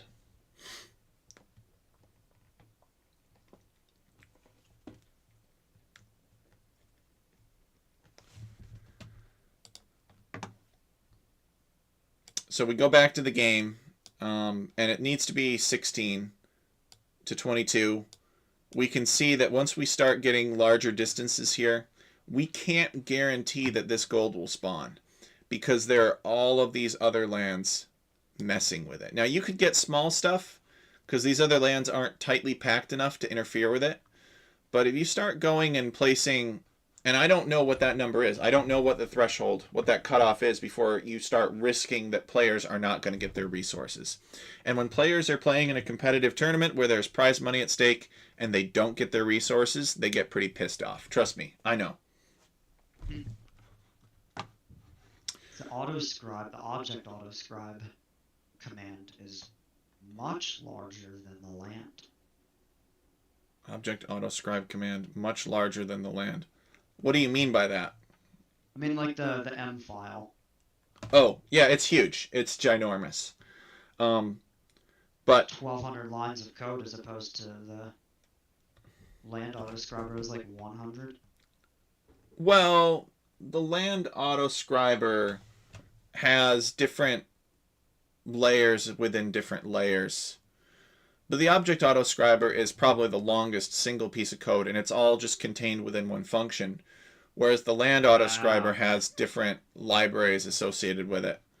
That explains. But the object is still probably the largest and most complex one. And it's the one that I really want to show you guys. It's probably the most relevant to you because even if players don't use a lot of lands, it still has capabilities that are attractive. So, but I just wanted to show you why this object autoscriber came to be. And it is because back in the day when there were 10,000 lands and there was a land everywhere and I wanted to do a standard start, I could not give Savson is going to go. I couldn't give players assigned see you, Samson. Thanks for coming. I couldn't give players resources. I had to, every single map that I made had to be a nomad map because I could not guarantee that players would get resources throughout all of the different lands that were being spawned because this program didn't exist yet. He's going to try writing something himself. All right. Report back, by the way, Samson. Let us know how it went. So, what are we going to do to give these players the gold that we want them to have? Well, the first thing that we're going to do is we're going to take this line of create object gold right here. And let's just take notes on this, okay? We want player assigned gold. We are going to need to use the object autoscriber to make this gold happen. The only thing that the object autoscriber cannot do, although we have not done it here, is it cannot do the circular placement. Circular placement only works when you've got min distance and max distance to players. And we're not going to do that. We have to use actor areas. Now you can go through and you can create an actor area, and I think that that's what we're going to do next. So before we go in and before we use the object autoscriber, I'm going to show you what the object autoscriber is doing behind the scenes to save you time. So we got this object gold here, and we're gonna cut this out, and we're gonna paste this behind objects autoscribe, and maybe we'll comment it out or something like that. We don't need it anymore. All right, we're just gonna come in here, and by the way, I did not invent this. A lot of people think that tech is prideful. It couldn't be further from the... I'm proud of the work that we've done, that I've mostly done. It's actually been me. But a lot of the methods that you like see in here, I did not come up with. I just programmed something to execute them.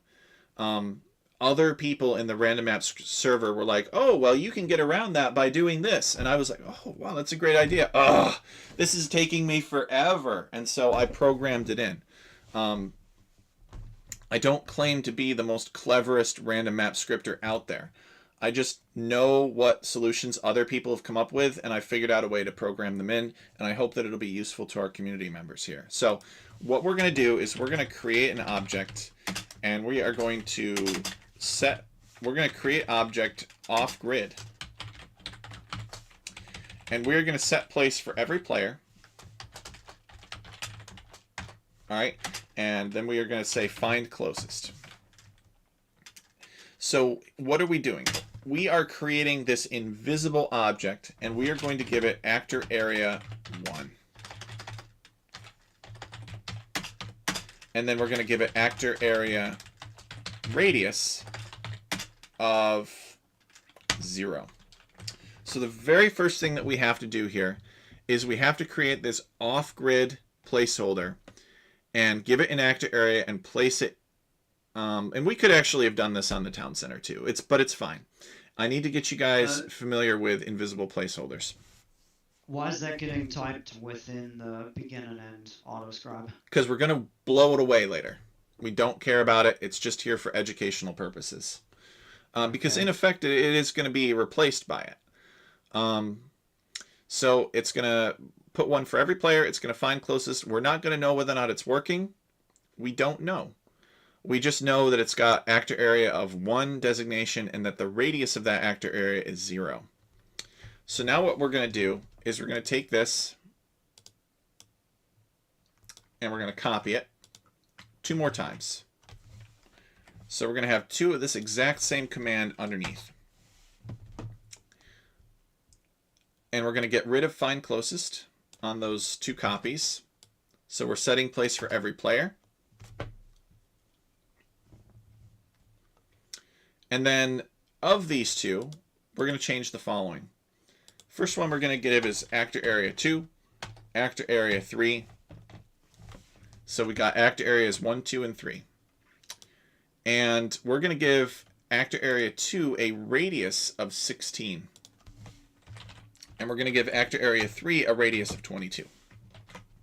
So note that these radii correspond to the important distances for our gold. Minimum and maximum. Right. I see that. So now, the last thing that we're going to do for each of these additional 2 that I've got grouped in here, is we're going to do actor area to place in. And we're going to do actor area 1 for that. And both of them are going to be placed within actor area 1. So they are going to be placed right underneath this secret off-grid placeholder. So really we've got 3 invisible off-grid placeholders that are doing this work for us. And then actor gets place in 1. Yep. So we've got this invisible placeholder that has an actor area radius of 0. And by placing these other placeholders within that actor area, we are binding them to the center of this town center.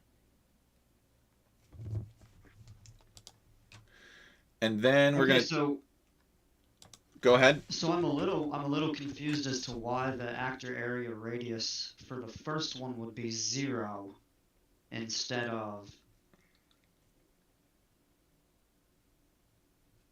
Hold on.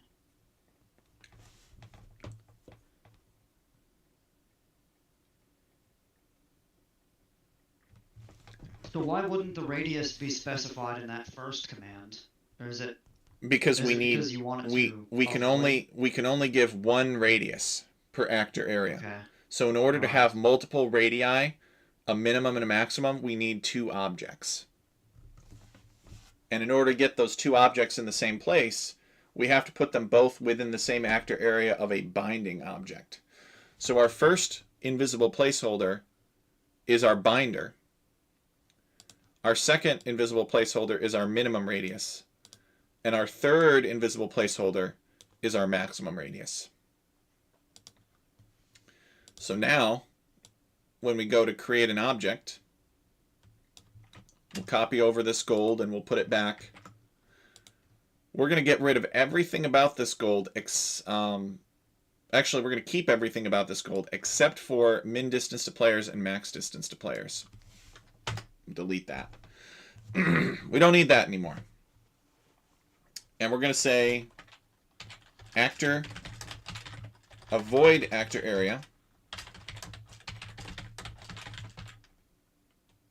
2, and actor area to place in is going to be 3. So when this gold is created, it will avoid this invisible placeholder object, the first one, by 12, and it will be placed within the second one, which is 22. So it will end up between 12 and 22 tiles away from the town center, because that is where these two invisible objects are centered. Avoid actor area 2, so that it doesn't get placed inside the 16 tiles. Yes. I need And to then update that to 16. actor area to place in 3.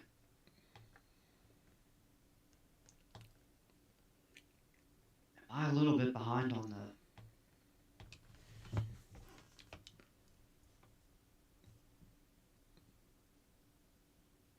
No, okay. Yeah, then what I've got is matching yours. Excellent.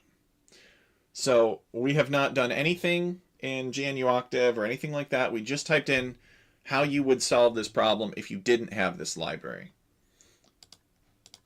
Now we're going to come back here to the same seed, and we're going to hit generate. And as you can see, the golds appear. They're between 16 and 22 tiles away from each player. Now, if we wanted these golds to avoid each other, we would either have to give them an actor area and tell them to avoid their own actor area, or we would have to give them a min distance group placement. But we don't really care about that right now. The big thing that we want is just to make sure that these golds appear in general, which they do.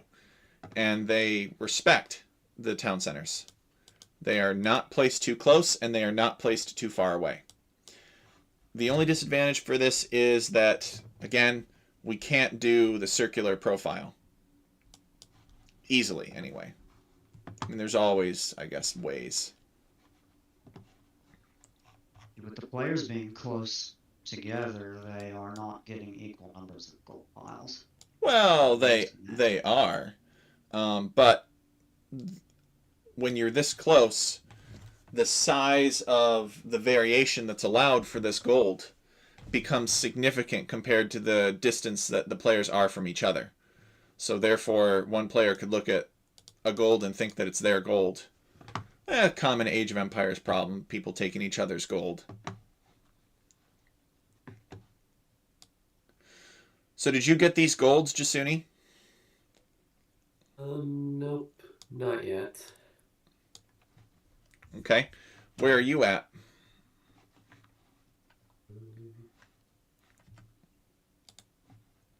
Yeah. Share my screen again, so you can see the coding that performed that.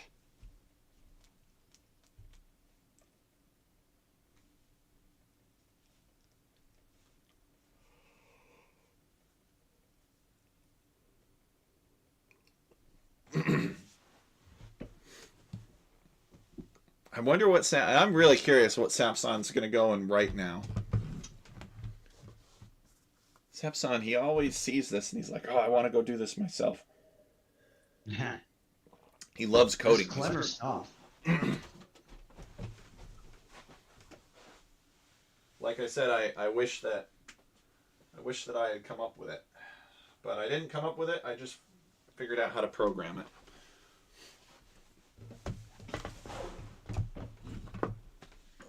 Yeah, there's like all kinds of people on that server that are like, oh, I've got this workaround in it. But you don't see that workaround very often, because imagine having to program this in every single time. I mean, this is, optimistically, this is a minimum of 4 lines of code to get a single gold, basically, around your town center at a specific distance, because you have all of those lands there. This is the system fighting you because you're abusing the random map scripting engine. It's not designed to do all of these lands here. And because it's not designed to, it's going to fight you later on. All right, so Jasuni, did you get the golds, or do you have any questions about them? Yeah. You got them? Yeah, I'm getting the golds now, yeah. Okay, excellent.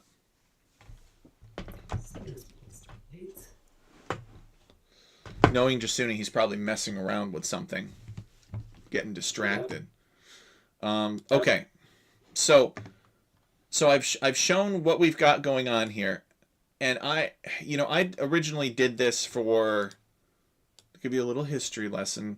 I was doing this for old maps and stuff, and I was like, dang, every time I want to like add something or change something, let's say that I wanted to add another stone in here, but I wanted the stone to avoid the gold, and I would have to like keep track of a million different actor area numbers, because there's all kinds of actor areas, right? We have 3 actor areas just to generate this 1 gold, right? And this is just 1 player assigned object. What if we've got berries, we've got boar, we've got deer, we've got sheep, we've got stone, we've got all of this stuff. So what we're going to do is we're going to come back to the scripting GNU Octave right here. And you can see at the very end of GNU Octave, there is a line of code that is commented out. That is Object Autoscribe v10. Now you have to make sure that your script is named properly in there, and it does .ods files. You guys might have to run something first to initialize the input-output package that can read spreadsheets, but this is where the spreadsheets come in handy. So we're gonna take this, and we're gonna recognize that this thing is commented out for a reason. Never uncomment this. If you uncomment this, then every single time you go to modify something about a land, you'll be rerunning the objects as well. And I don't actually know where the objects are at, so I don't want to even do that anyway. But we don't need to. We're kind of doing things in phases here. The reason that it's here, though, is because eventually, when we are ready to run this, we will copy this out and paste this into the command window and hit enter. But we're not ready to run that. The next thing that we need to do is to open this script file. Sorry, this example script.ods file. So this is a spreadsheet interface to be able to do objects now.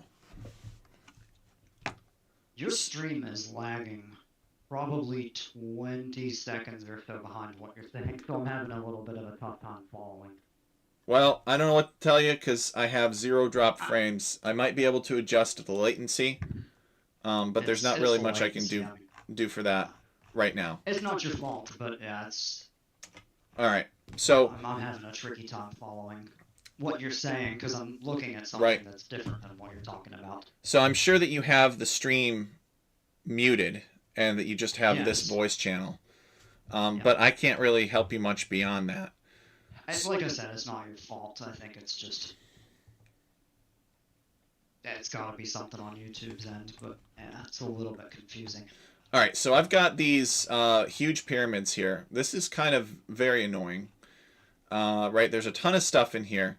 What do I need to know? Well, basically, pretty much every single argument that exists in random map scripting is contained in one of these columns. But the most important that you need to know is the row number, actually. You need to get this row number right. If this is wrong, it will screw up your object generation very royally. Make sure that the very first thing that you want to generate starts off as row 1 and ends at row 68 or ends wherever you want to go, and every single one is spaced 1 apart. Otherwise, you're going to mess this thing up very badly. So we've got constant IDs, we've got second objects, we've got second object ID, object type, object quantity, resource delta, group quantity. Basically, if it has an argument in the random map scripting in Zetness's guide, it pretty much always appears in here. The only thing that this thing cannot do right now that is sort of a glaring omission is this thing cannot handle maps that are resized. I have not yet adapted it to deal with override map size. So that's something to be aware of. And even in that case, it's only when it is directly placing stuff at a specific location that it can't handle it. So we're actually going to leave that in there for now. This is, you might be wondering what all this stuff is. This is left over from Shimmerpool. I had a bunch of objects here. What I'd like to do is, what you should do actually, is you should put all of your stuff that's going to be at specific locations first, so that when you create other objects that are based off of that, you know where your static objects are. For instance, on Shimmerpool, there's a relic in every corner. And so these relics are located at position 1-1, at position 199, at position 99-1, and at position 99-99. And they are placed as first object, off-grid, and then relic. And that helps them snap to the grid properly. We're actually going to leave those in. The second object that I like to place is the town center. And then it's all of the neutral objects. So this is pretty complex. I don't think we need anything quite like this. But we're going to basically scroll down and we're going to look to where we have player assigned, player owned. And we're going to maybe come up like 1 or 2 tiles above that, really. And let's come up here to Lost Herdable, where you see it says Lost Herdable. We're going to highlight that. And we're basically going to come up here and we're going to highlight all of these rows. And we're going to scroll from Lost Herdable with the rows highlighted all the way up to Town Center. And we're going to just delete them. Just delete them. Delete rows for unprotected cells. Bam. Just like that. Okay. So it should be now, you should be looking down, it should be rows 1, 2, 3, 4, 5, and then it'll jump to 125. Okay. Yep. And well, what's the octave file that I need to have open while we do the spreadsheet? Just leave your .m file open. All right, so you should not have closed that. Which one? Octave file of the same name. So example script .m. Oh, that one. Oh, yep. That's all you need. I did close that one out.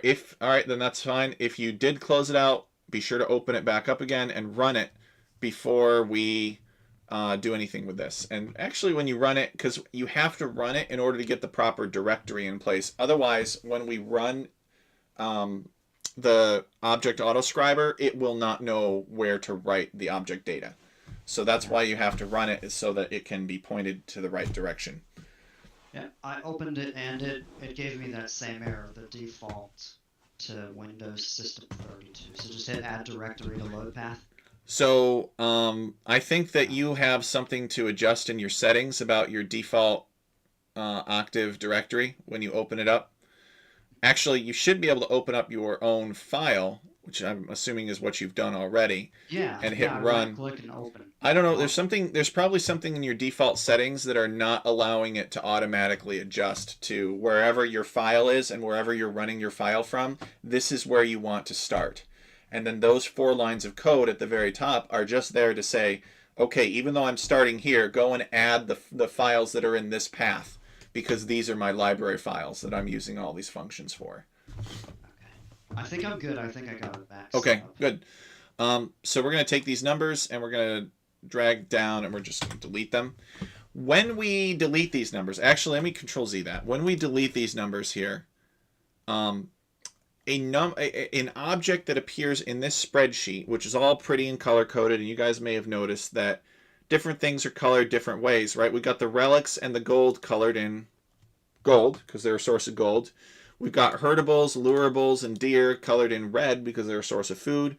We've got wood colored in green, because they're a source of wood. And then there's no stone here, but if there were, it would be colored in gray. You don't have to do it that way. I just do it that way because it helps me organize things. Yeah. What numbers are we deleting? So the numbers that we're going to delete are any numbers that we do not want to spawn. So if we just want to keep a workbook of things and we want to just kind of like keep the data about something without having it generate that, then we can just delete these numbers. So we're going to come up here and we're going to delete, let's say, we're actually going to delete 125 through 135. We're just going to delete it. All right, so we've got relic, town center, and that's basically it. We got 4 relics in a town center, and we hit save. Okay, and we actually scroll to the right. If we see anything like ref with an exclamation point, that's bad. We don't want any of that. But don't delete it because we're going to use the formula in the text right there. See how this is text joint or text join? We're going to need that later. So if you see ref, it means you have to debug it. Do not delete it unless you know that you're not going to need it later. But we don't know that actually. So we're just going to leave that. So we've got some relics that we're creating and we've got these town centers, and let's just have some fun for now. Because I'm running low on my fun budget here. So let's go back now that we've got this script set up in an acceptable way. You can leave it open; it doesn't matter, because it auto opens it later anyway. So now error CCL undefined. Let's clear that out, and we are going to take object autoscribe v10, and we're going to take everything after the %sign, and we're going to copy that. And then we're going to right-click in the command window and say paste.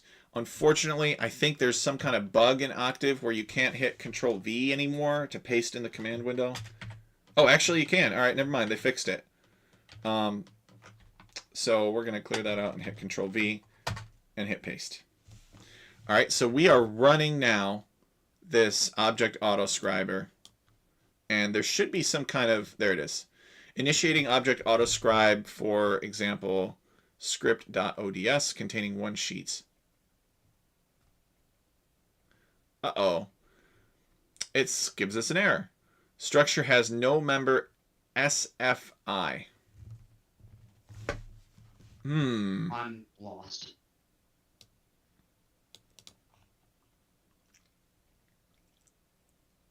Okay. Well, I am too. Let us try and run. This could be an old version of the spreadsheet. I might have to. I might owe you guys an updated version of the spreadsheet. Let's try version 9 and just make sure that that's going to work. Yeah. All right, so we have an obsolete version of the spreadsheet, so you're going to need version 9. It's going to open the spreadsheet back up. As you can see, we've run a bunch of things, and it's put a bunch of stuff inside of objects autoscribe here. And you can see that it's automatically written some things. Let me get rid of town center. You can see that it's placing the object as a second object here in our script as a town center, so we don't need this anymore. So let me get rid of that. Otherwise, we're going to have double town centers. But before I run this, let's check in on Cookie Pirate and Jasuni and see where they're at. So guys, where are you at and what do you need help with? I'm not sure where you are in terms of in the Octave script. So at the at the very end of the script, yeah, you're going to see object autoscribe v10. Is that correct? Yes, with a percentage mark in front of it. All right, duplicate that line of code. So click right in front of the %sign, hit Control D. It'll duplicate it. Change the 10 to the 9 because we're going to go back a version because apparently the spreadsheet that I included is out of date a little bit. And so now you've got object autoscribe v9 with the example script.ods. Is that correct? I have 9 and 10. All right, but we're going to use the 9 for now because your spreadsheet is out of date. And I'll have to take an action to get you guys the Updated version of the spreadsheet. Basically, every time I add an argument, I have to update the spreadsheet format. So I've got lots of old spreadsheets kicking around that are missing arguments and stuff like that because it didn't exist when that map was made. Right. So do we delete the one that says V10? No, just keep that there because Comment it I out. want you to know that V10 exists. Comment both of them out. But use the V9 with me now. They should both be commented out. So now, They are. Okay. take everything after that percent sign for Object Autoscriber V9, Object Autoscribe V9, everything after the percent sign and highlight it and hit Control C. Yep. Control C. Now go over to your command window where it displays status like run executed and that sort of thing. Yeah. All right, click there so that your cursor is bobbing, is flashing. Hit Control V. Yep. So it should appear now, copied. Yeah. Now hit Enter. And that will execute the Object Autoscriber. Yep. Now, there will be a moment where it says nothing, and it'll say it's working on it. And then I believe at the end, it will open examplescript.ods for you. I already had it open. All right. Well, it'll bring it up to the front, and it should say writing to file. When it says writing to file, it's done. Now go and check your script. So I've got two. No, not two. I have. Yeah, the 4 create object off grid, second object relic, and the second object town center. Yep. And then for tiny, small, medium, large, huge, and gigantic maps, it has a bunch of random numbers for the actor areas. They're not random. They are. They're the same. The reason that those numbers are there is because the create actor area command works in tiles instead of in percentages. So the object autoscriber is converting the percentages that you gave in the inputs in the spreadsheet into a specific number of tiles. This is advantageous because if we work in tile precision, then we can place units by the tile instead of by the percentage. It's more accurate. And objects tend to be smaller than lands are. So, objects take up one tile unless they're big objects, which there aren't that many of. So it's got these objects being commanded to be in the various corners of the map, and you can see it's assigning actor area numbers to them, and then it's giving them a radius of 0. And then relics, which are those create object off grid, those relics are being commanded to being placed in each of those actor areas. For whatever reason, it starts with 4, 3, 2, 1, but the idea is that there's actor areas 1, 2, 3, and 4 in each of the corners. So now, if we go back to our map and we hit generate, you'll see that relics appear in the corners. I'm not getting the relic. Really? I'm not getting them, yeah. And I see in the code where it does specify, but does it have anything to do with them being, it's a second object. Show me your code. Go ahead and share your screen. Okay.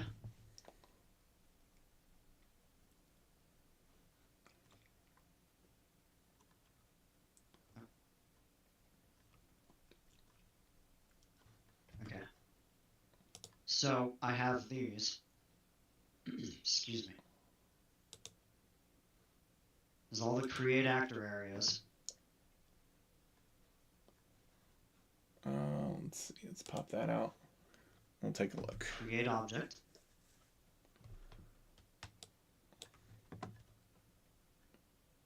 Gaia object only on convertible, relic, and actor areas to place in. All right. Can you scroll up a little bit? Yeah.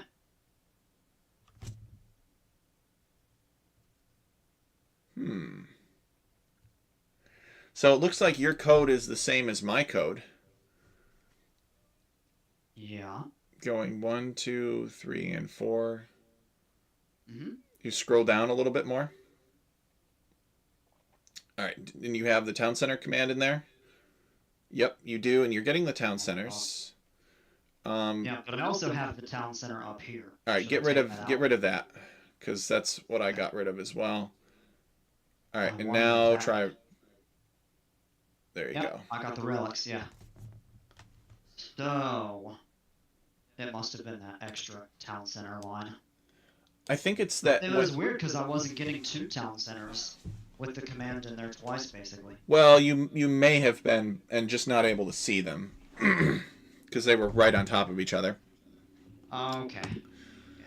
But yes, generating objects with specific locations, coordinate positions, has better results if it is done at the very beginning of the code. There should be nothing else ahead of it, if possible. Yeah, that looks good. All right, so let's start building on this.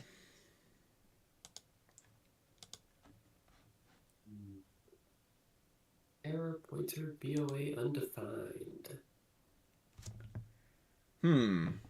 So Jasuni has an error. Can you share your screen, Jasuni, and show me your error code? Okay, let's see.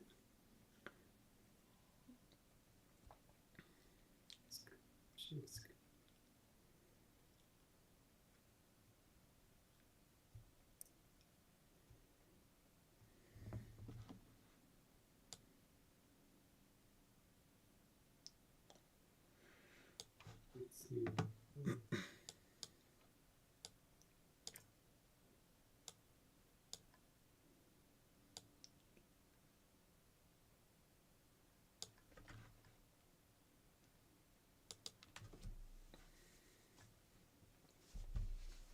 Okay. Can you show me your script now?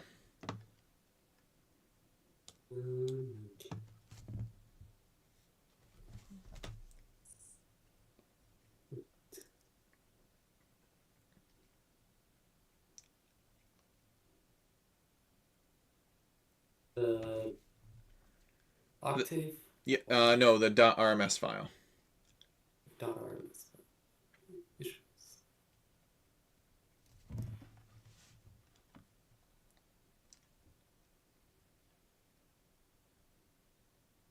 Let's see.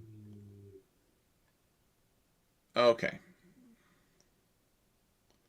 So you have begin objects autoscribe and you have end objects autoscribe. And then you've got a bunch of okay, so you type those create object commands there. Oh, all right. Tell you what if you go back to your Octave file, and did you close Octave since we ran it last time? Nope. All right. Well, how about you close Octave and open it back up again, and then run it for the lands once to make sure that its path is pointing in the right direction, and then try running object autoscribe v9. The other option is that that the text inside of object autoscribe may not match the name of the example script. Okay.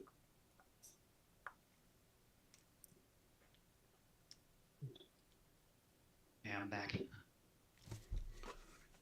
Welcome back.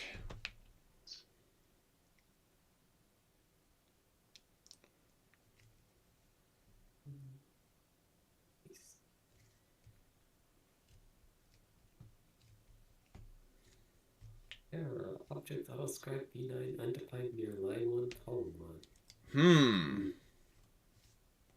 So yes, you are not properly sourced. Show me your .m file.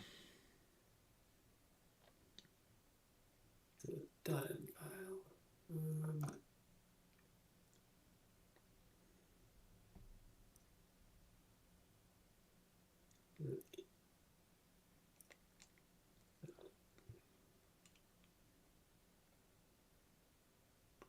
Jasuni somehow has the GitHub desktop integrated with his Visual Studio Code. That is a neat trick to figure out how to do that someday. Oh, what? He somehow has Visual Studio Code integrated with the random app scripting GitHub. Oh. So that's what you saw with some of the tabs and foldering and such. Yeah. Integrated with GitHub. All right, so let's see. Is that just an extension or an add-on? Okay. I don't remember exactly. So Jasuni, if you run this example script, what happens? Does it compile properly? I believe so. So if we go over to the command window now, we should be able to track its progress. Executed. Edit file. Elapsed time 10.8. Okay. Seconds. Good. So now I want you to highlight everything in Object Autoscribe v9 there that is after the %sign at the very bottom, and copy it. Hit Control-C. And now click on the Command Window tab.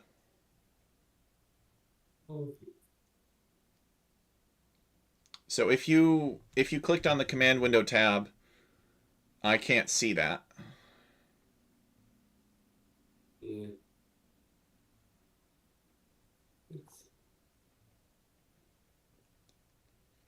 No, error pointer BOA undefined.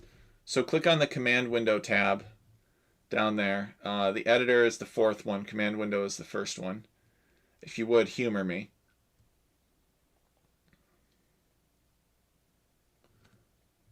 See it?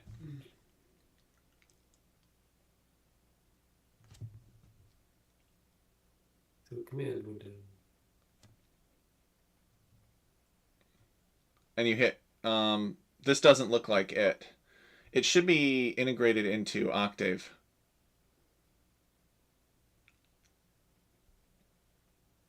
Command window. Oh, command window. Oh, okay.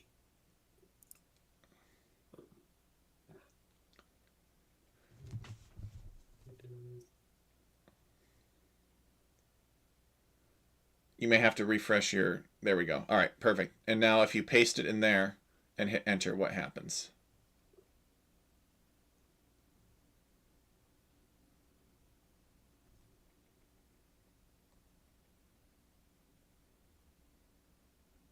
Pointer BOA undefined. Near line 59, column 9. So this is basically telling me, can I look at your spreadsheet now?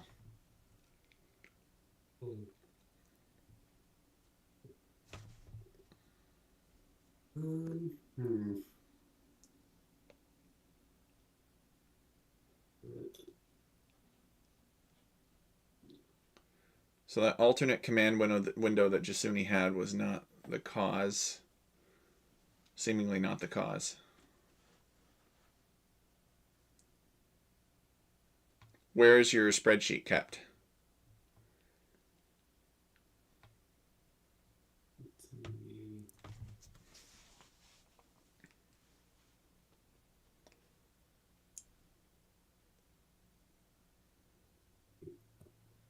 Okay. No license. Yeah. Wait a second. Are you in Excel? Ah. Yeah. I think that could be your problem. It's because you don't have a license for Excel, maybe. It's not recognizing this spreadsheet, and Excel is like not letting external programs get to it. But the good news is that there's an even better version of this that's free, and that is called LibreOffice Calc.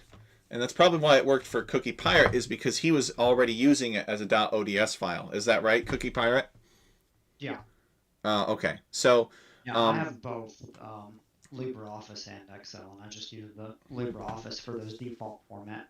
So Jasuni, just type LibreOffice into your search bar in the internet and just download it, and it's even faster than GNU Octave. It's quite quick. Okay. So you can download it, and then you should be able to open the file as a .ods file. This is good learning for me though, because it teaches me that I actually don't know if this would work in Excel. I don't think it would Yeah. because the extension is .ods. But I don't see why it wouldn't have to be Yeah. that way. Like, do we have to have .ods? If you set the file up to run .xlsx, which is Excel's default basically spreadsheet folder extension. Mm-hmm. You can open those in Excel and LibreOffice without problems. So there might be a small amount of cross-compatibility issues, but Mm-hmm. you should be able to do 98% of the stuff in both programs. Formatting and such. ODS, I think, is specific to LibreOffice, and you can't do... Actually, I could try it out. You might be able to run an ODS file, and I'll check it. But you probably will lose a significant amount of compatibility.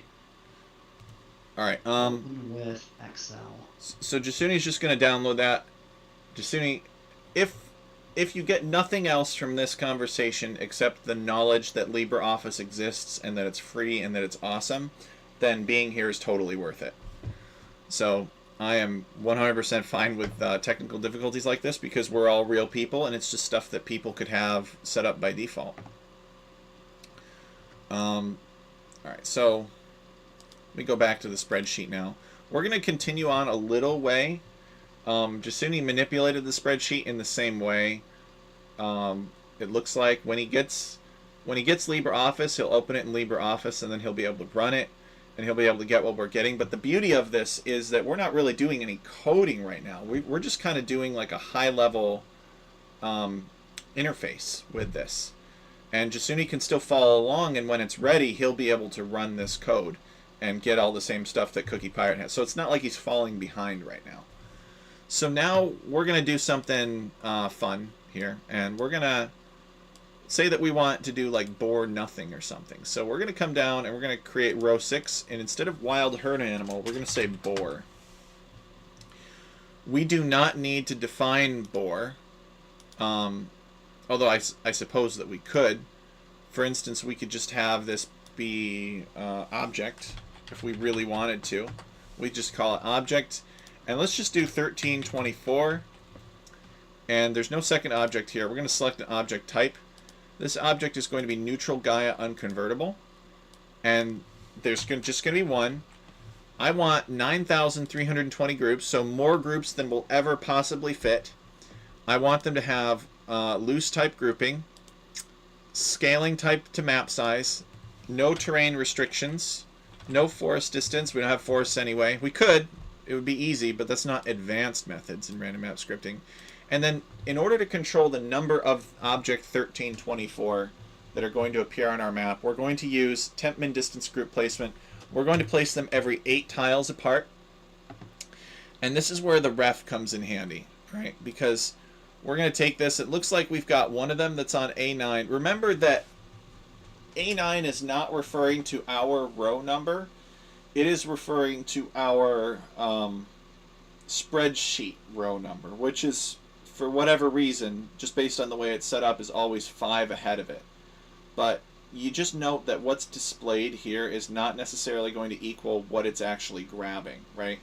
If we grabbed row 9, we'd be down somewhere over here, but to this, row 9 is this one right here. Either way, we grab the box that's next to the object that we want it to avoid, okay? And then we're going to get rid of the second part because we only want it to avoid one object. Actually, we'll have it avoid 2. So we're going to grab A9, and then we're going to have the comma there, and we're actually going to grab cells 1 through 4 like that, and we're going to hit F4 to give them $signs so that this thing references properly if we move it around the spreadsheet, and then hit enter. So we are going to have this object, whatever it is, 1324, it's going to place 9,320 groups of them, or try to, and it's going to scale those number of groups by map size, and there are no terrain restrictions. Those objects are going to be 8 tiles apart, and we're going to have it place them, we're going to have it avoid each of those referenced objects by 16 tiles. Alright, because we're in the object to avoid actor area of section. And then anything that we want with override, find closest, no. Anything with force placement, no. Make indestructible, no. And nothing with absolute positions because we want this to be variable and dynamic. Last thing is scaling. If we leave this empty, it will assume a value of 1, but we could just put a value of 1 in there as well. And so this scaling means, do we want to change this avoidance distance according to map size? So you basically put a single number in there, and that number is basically the impact of map size on how big that avoidance distance is. So for example, if we put 2 in there, then on a tiny map size it would avoid by 16, and on a giant map size, the size above 8 players, it's so confusing because they change stuff around when they don't have to. Anyway, it would be 32 tiles. So basically whatever factor we put in there is going to determine the size of that distance on a map size that's, in terms of edge length, the giant size is twice the edge length of tiny size. So tiny is like 120 by 120. Giant is 240 by 240. So that's kind of how you scale it. But you could also scale it by less than that if you want. It just depends on what you want. So we're going to have this 5, 1, 2, 3, 4. And these are separated by spaces, very important. And we've got a distance of 16 and we've got a scaling of 1. And then we need to make sure that we save this file. Otherwise it will not read the right data. And then we're going to come in here and we're going to come back to our object autoscribe v9 and we're going to copy that. Actually, I think I've already got it on my clipboard, so I'm going to paste it and hit enter. And it'll clear it out, meaning it's going to start working, initiating, and then processing for else, and then it brings up the spreadsheet when it's done if I want to continue working on it. But I really just want to go back to our random map scripting. And now I'm on this map and I'm going to hit generate, and I should have object 1324 everywhere, which is hard to see, but it looks like it's just this dead Amazon warrior thing. So that's that. And as you can see, these dead Amazon warriors appear to be avoiding the relic as well.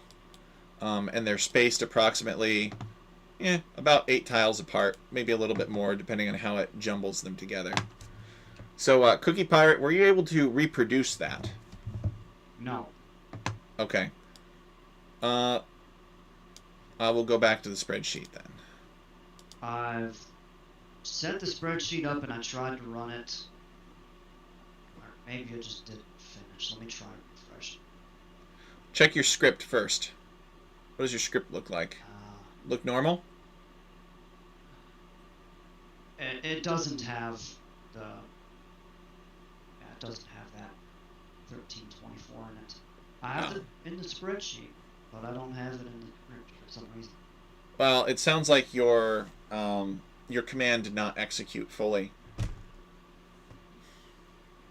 Oh, I didn't put a row number. Ah! Let's try that again. Yeah, if you don't put a row number in, then it assumes that you're just kind of working scratchbook-wise. You're just keeping notes. It only recognizes when you have the row number. Into file. Generate. And now I do have... Excellent. Although... They're not... Well, they're a little more scattered. There's like a group of... The way I have it is just... They're grouped in 3, but they're very, very sparse.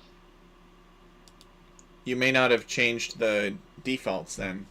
So they should not be grouped in 3. There should be no object quantity specified. There should be 9,320 groups specified. I have that. Okay. And then... Didn't clear object quantity. Okay. And then your temp min distance group placement should be 8.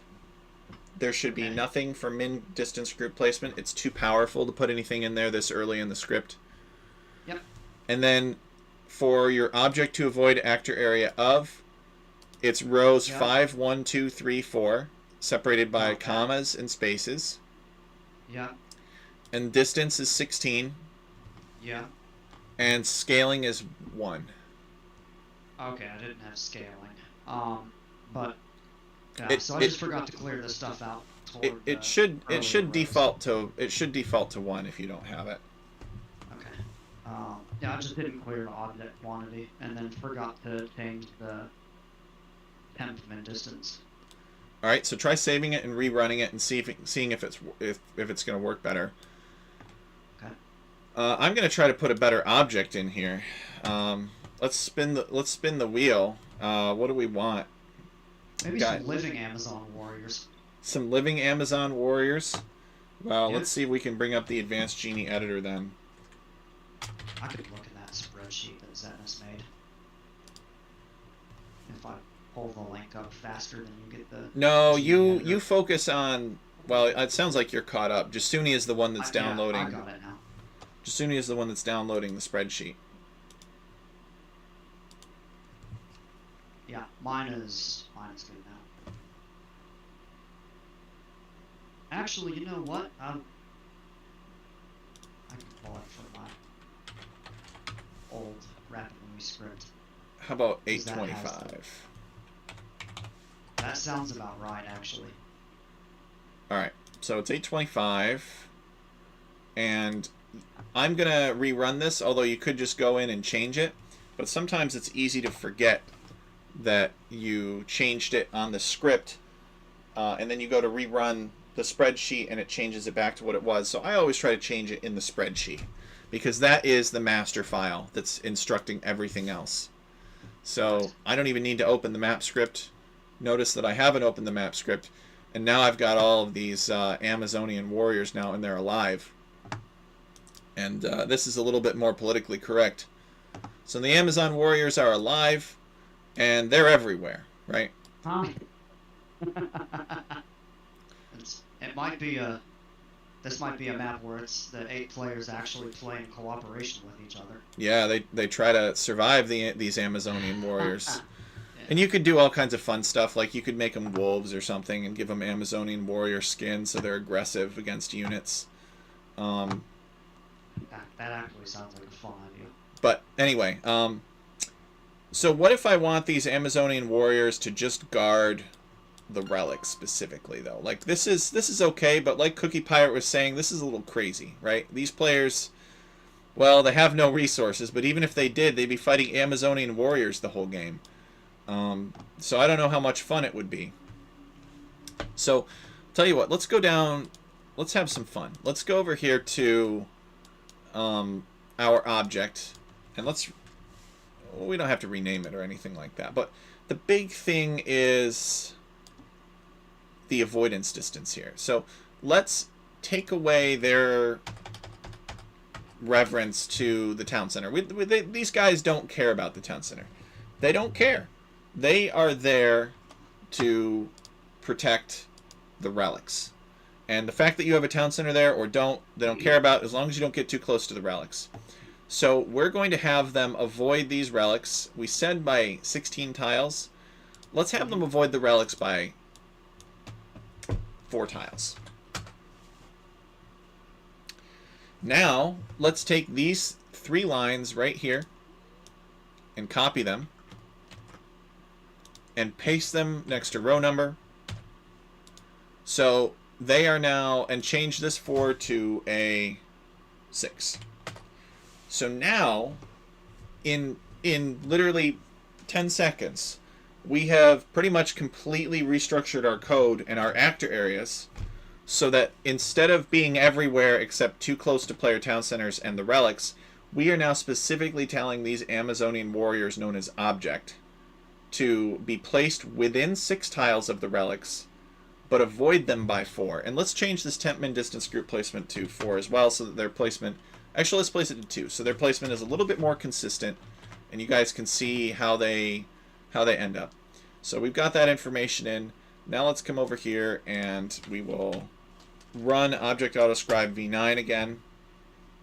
And useful trick, you can just hit the up button, and it will run the last thing that you pasted in there.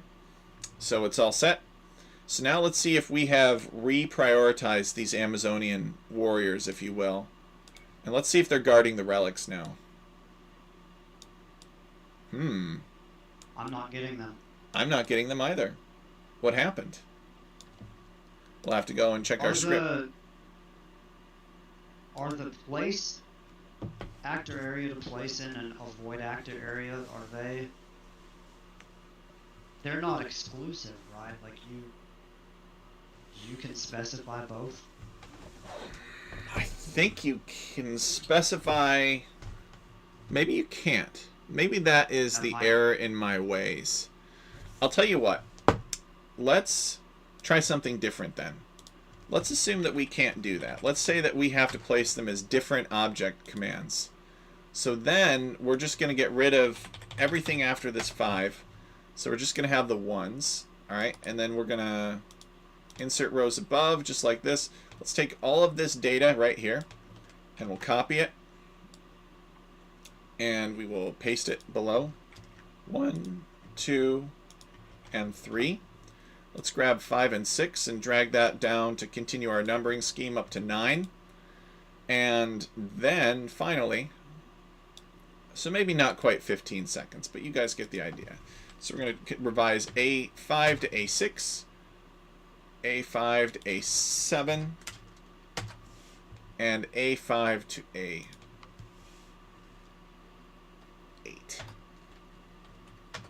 So it goes from 1, 2, 3, 4, 5. So this first command is generating the Amazonian warriors for the first relic. Second command is generating the Amazonian, that's fine, the Amazonian warriors for the second relic, and so on and so forth. So then we hit save, and I'm going to execute the example again. And I think you're right, Cookie Pirate. I think we can't have them be placed within multiple objects at the same time. That would be too confusing. Hold on. I think I see this. Hmm? Do not place origin referenced objects in genera actor areas. Origin, where is that coming from? Zetness's guide. That could have something to do with it. Either player or land ID objects in generic actor areas. Alright, so now that we've run that, let's hit generate and see what the results are.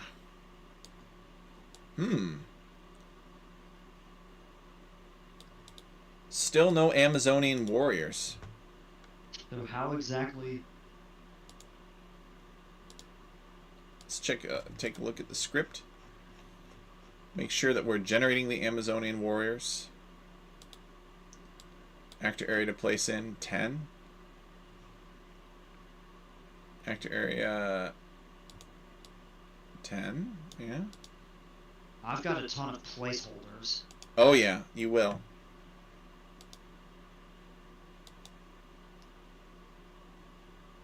Wait a second. So they're neutral Gaia unconvertible. Neutral Gaia unconvertible. So that all looks right. Mine says convertible. That's okay. It's just in the game, if they went to play, they would be converting the Amazonian warriors, so it would act differently. The Amazonian warrior would be joining their team.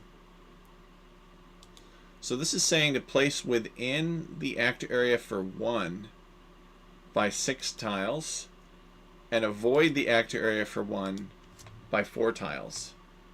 Scaling of 1. So it should be working. I'm confused.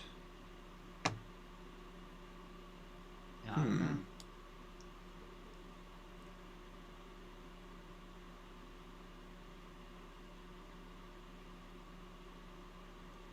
Well,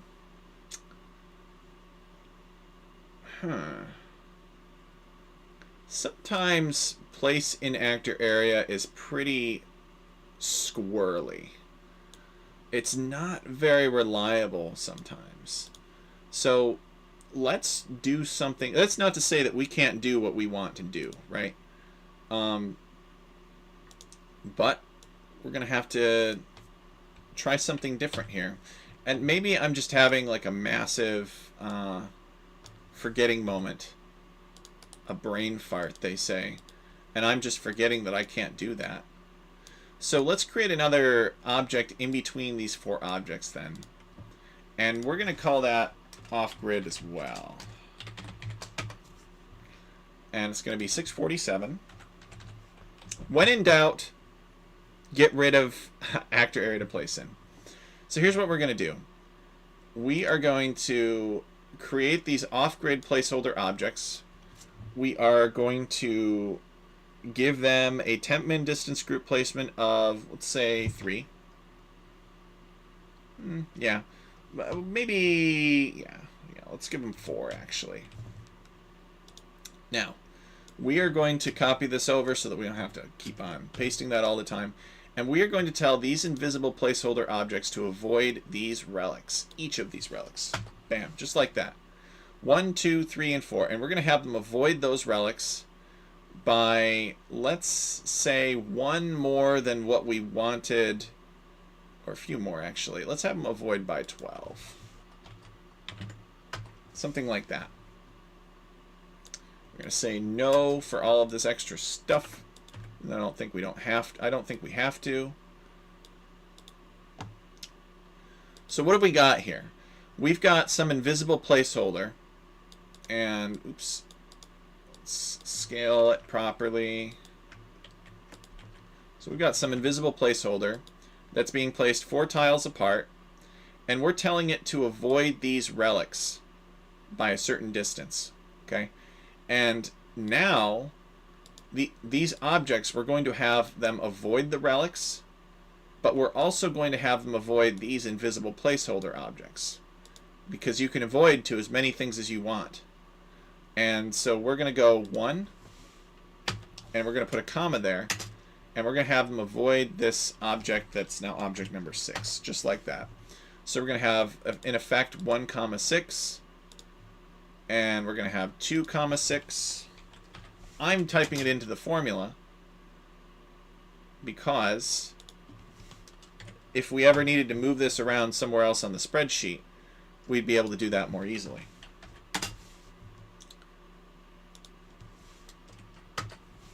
Three, 6, and then just that.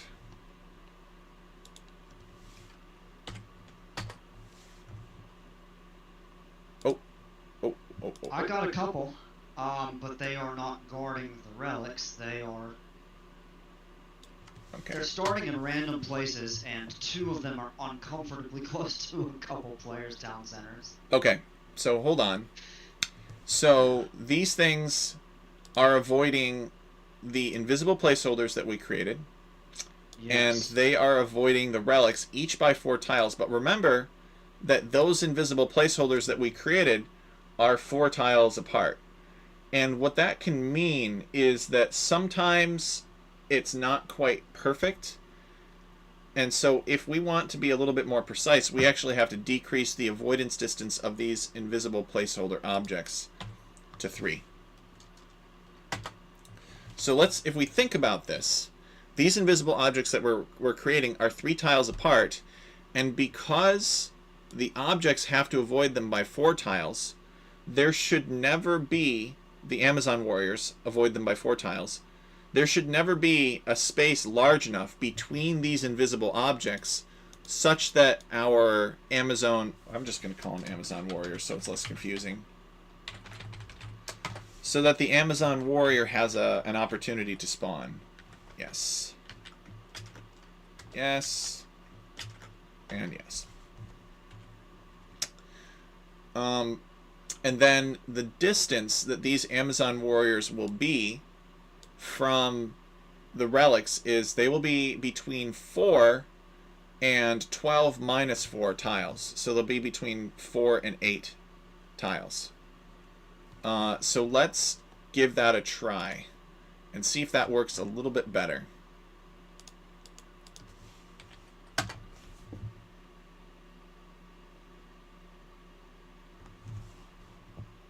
So if we wanted to improve the precision of this, then we decrease this temp min distance group placement. But if we do that, then it's more demanding because there's more invisible placeholder objects that are out there. We might not be able to see them, but the game still has to be able to place them. It does its best in order to execute our script. Okay. So let me go back to the game and let me try generating these Amazons now. These pesky little Amazons. And see what we got. So, the Amazons are everywhere. They are not avoiding properly. What the heck is going on here?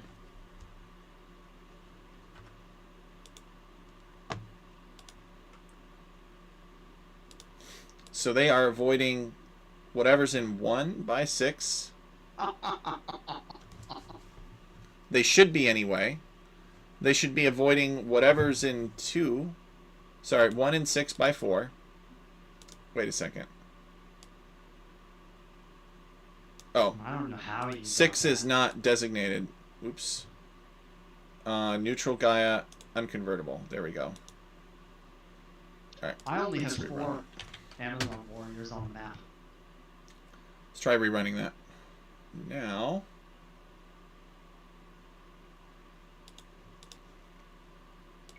I still only have 4. Did you change? Oh, you know what? I bet these off-grids... Yeah, I'm only placing 1 off-grid placeholder. So, typo. So, if we go back into here, you'll see that there's like 1 spot right here that the Amazons are avoiding, because this is where my mysterious... Like, if I kept the seed of this, and I changed that off-grid placeholder that the Amazons are avoiding to like a boar or something in the script, just to show you, and I generated it, you would see that we would have a boar show up right here. So we only had 1 of them. So it's easy to make a mistake when you're on autopilot for this thing.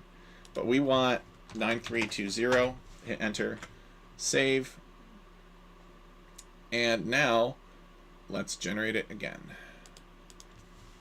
Oh, now I've got a ton of them all over the place.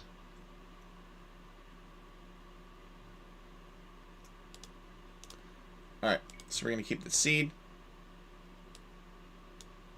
Okay, so, progress. The Amazon warriors are properly avoiding these invisible object placeholders now, but they are still, for whatever reason, not respecting these relics. The avoidance of these relics. And I am wondering why that is. So, let me come back here to the spreadsheet and see if I can figure it out by looking. Now I had the problem that you had, where they're just completely covering the map. Well, be sure to check very carefully that you're generating enough objects of each type. Yep. I have the... Wait. So do I need to have something in object quantity? Because I have 9320 in group quantity for the placeholders and the warriors. Nope. Just group quantity. Object quantity just changes how many objects are in that group. But object quantity doesn't care about like temp min distance group placement at all. Well, yeah, they're... I don't know why the warriors are not respecting the placeholders. Can you share your spreadsheet and we'll take a look at it? Yeah.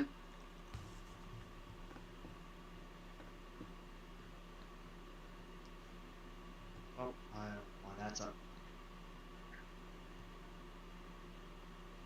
The group quantity 9320. Jasuni's being very quiet. Jasuni, did you get ODS to download? Downloaded, still having issues with running the object auto scribe. Alright, I will help you and just... Actually, I'll help you first. Make sure that you can find it correctly and you can get caught up. So, did you run your .m file?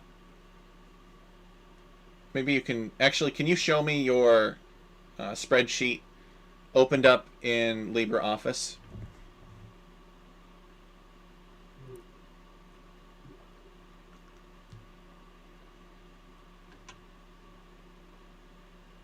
share your screen.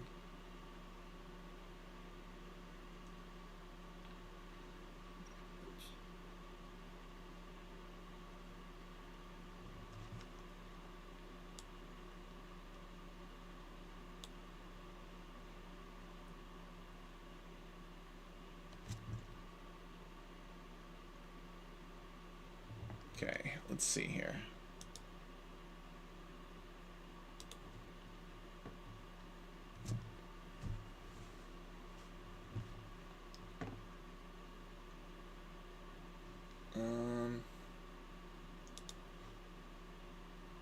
Popped out the player to another window.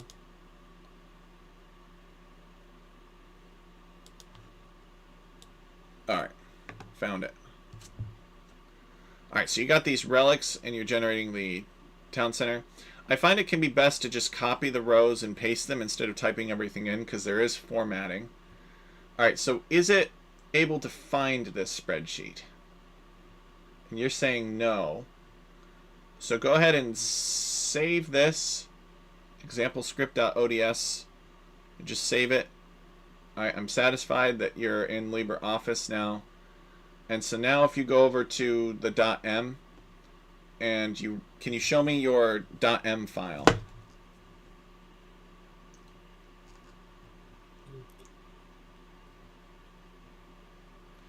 You can share just a screen if you want to, if it makes it easier between, you know, going through and sharing different applications.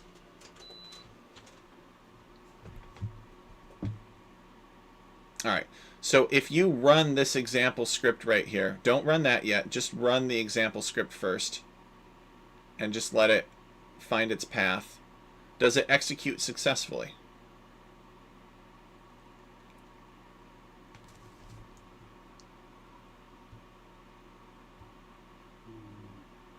Looks like it did, right? Yeah, it looks like. Now if you copy object autoscribe v9, okay, good. And then paste it in there and you hit enter.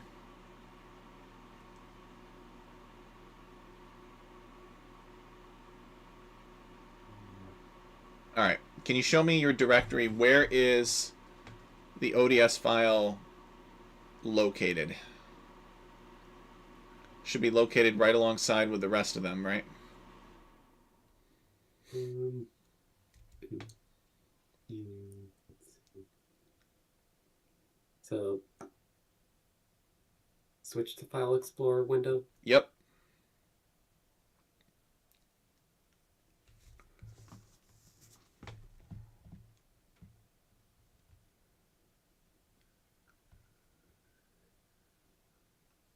So, sample script. Okay. Alright, those should all be in the same folder. Try putting those all in the same folder, rerunning your .m file, and then running your script file and see if that helps. Yeah, so just make a new folder, same name, other underscore in front of the example script. Okay. All right, and then put those 3 files inside of it. You're going to have to close down Octave and anything that has them if you're moving them about directories.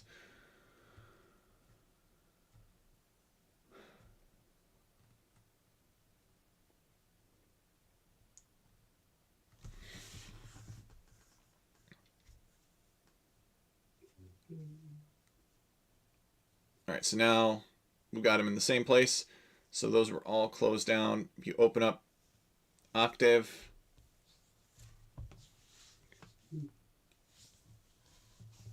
so we're going to eliminate this as a potential variable.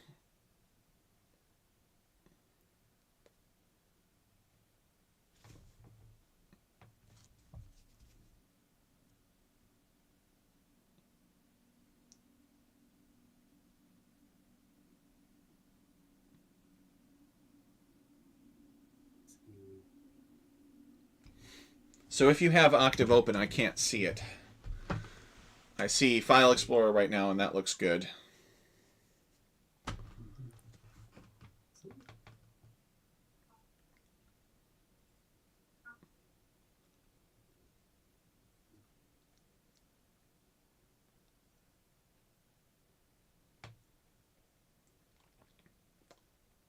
Okay, so you ran it just now. Yep.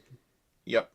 All right, now hit that copy over that object autoscribe v9 and paste that in there and see if it can find it.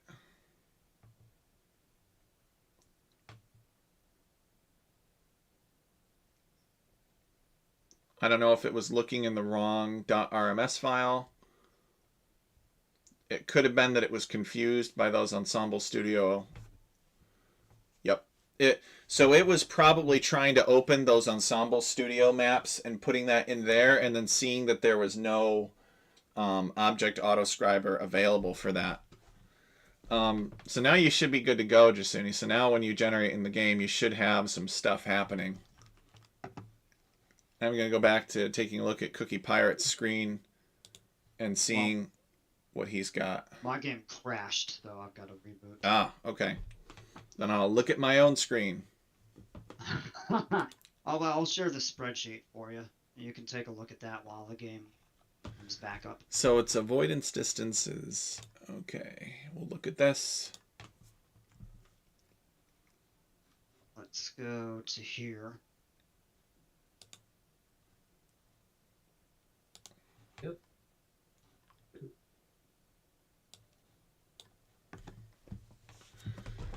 All right. So the Amazon Warriors are neutral Gaia on convertibles. The off-grid placeholder is at 9320. So your off-grid placeholder in row 6 is being placed on a specific type of terrain with forest distance of 3. So get rid of that. You are saying this needs to be placed on base terrain only.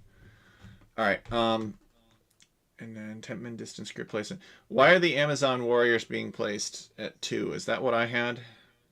I think it is. Yeah, the placeholder was at 4, and then the Warriors were at 2. All right, change your 10-min distance group placement for the off-grid to 3 for the off-grid. Yep. All right, there you go. And then save, and then try rerunning. And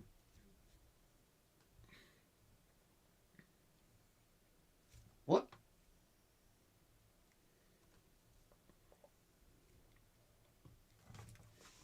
And I don't know why, too, but it's launching this same sheet in Excel every time I run the command.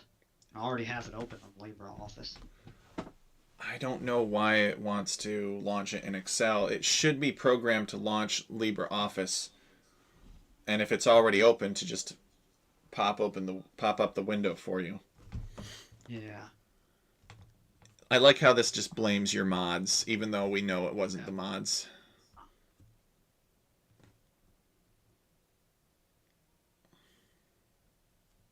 I know we had large map size. 8 players.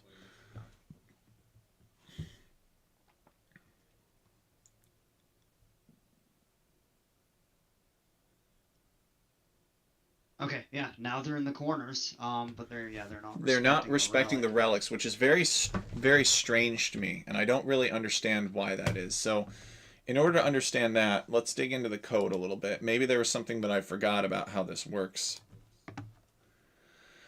So the Amazon Warriors, according to this, we'll just look at maybe the first one. Stop viewing. Yeah. Hold on. Avoid actor area 7 and avoid actor area 17. Well, for me, it's 15. So I need to see what 7 is. What is actor area to 7? Actor area 7. Actor area radius of 4. Actor area to place in is 5. And actor area 5 is right here. Actor area Sounds like radius. it's not Actor area to matching place in. up. No, I think it's a bug. I'm not sure what's going on here, but if we look at this, so create object off grid. Second object is the relic, and actor area is 5. Actor area radius is 0, and actor area to place in is 4. So it's placing within actor area 4, whose radius is 0. So the fourth actor area has actor area radius of 0. And this off-grid placeholder is being placed there. And because the radius is 0, that means that this off-grid placeholder is directly on top of it. This off-grid placeholder is called actor area number 5, and it has a radius of 0. Why does it have a radius of 0? Let me try something else here. Let me just see if there's some kind of bug going on. It's supposed to assume that it's the same distance if we just leave it as 4. Let me try doing 4, 4 for these. And just make sure that that isn't the issue. Do not warn me about this in the future. So save it. So we're going to tell it to avoid each by 4 respectively. I'm wondering if this has something to do with the fact that these are absolute positioning. If it's... This would be the first time I would discover this bug too, because it would be quite rare. Let's see. Alright, please and thank you. Stop opening Excel every time I generate the code. Nope. I don't know why it's doing that. Yeah, no, that did not change it. As it shouldn't. So relic, actor area 5 within that, actor area radius of 0. So here's my question. Actor area to place in 4. What if we change up at the top and get rid of off-grid and second object relic and just change that to relic itself? No, it won't work. The relics are not by default placed off grid, so it will not be pretty. No, that's not what's doing it. It's I don't know, it's something else. Again, there's workarounds for these sorts of things. It's just disappointing that I don't know if it's just the game or if I'm just not understanding it correctly, but we can't really afford to spend much more time on this, unfortunately. Second object. I'm gonna have to get going fairly soon to get some food. So just I suppose for the purpose of completing the example, even though it's really disappointing and stupid that we have to break it up into this many steps, the good news is that there is not a program out there that can more conveniently break into steps than this one. So we'll have our first off-grid placeholder. We'll tell these Amazons to avoid whatever's in 6. And we can get rid of this A5, if you will. So just whatever's in 6. Just like that. But we're going to insert another row in front of these Amazon warriors, which is another off-grid placeholder. And we're going to tell that off-grid placeholder to avoid the first off-grid placeholder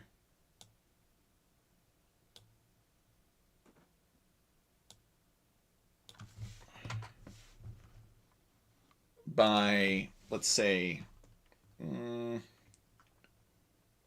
maybe like 6, something like that. All right, and then this one is also going to be placed 3 apart. And then we're going to tell the Amazon warriors to avoid both of those off-grid placeholders instead. And we're going to see if that works a little bit better. So we're going to have A10 through A11 for all of these. And let's give this a try. You'll need to change the Amazon warrior avoid to 6 and 7, right? Yes. Avoiding 6 and 7. And if this doesn't work, I'm going to be thoroughly embarrassed, because I know I've done this many times. That's all good.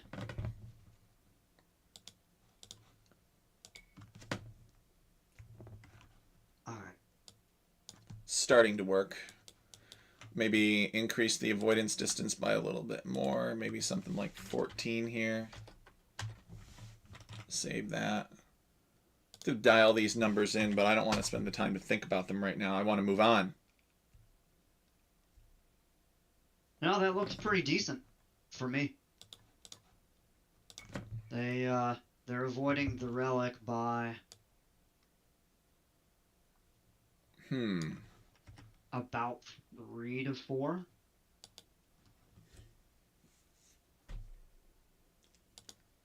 Yeah. Let's dial in the precision on That's that. pretty good. Maybe 16 here. We can get the precision what we need it to be later.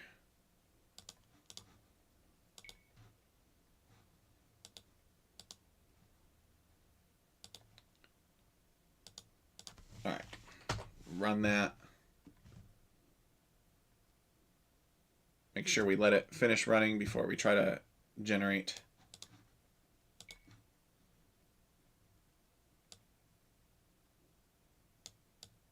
What am I doing wrong?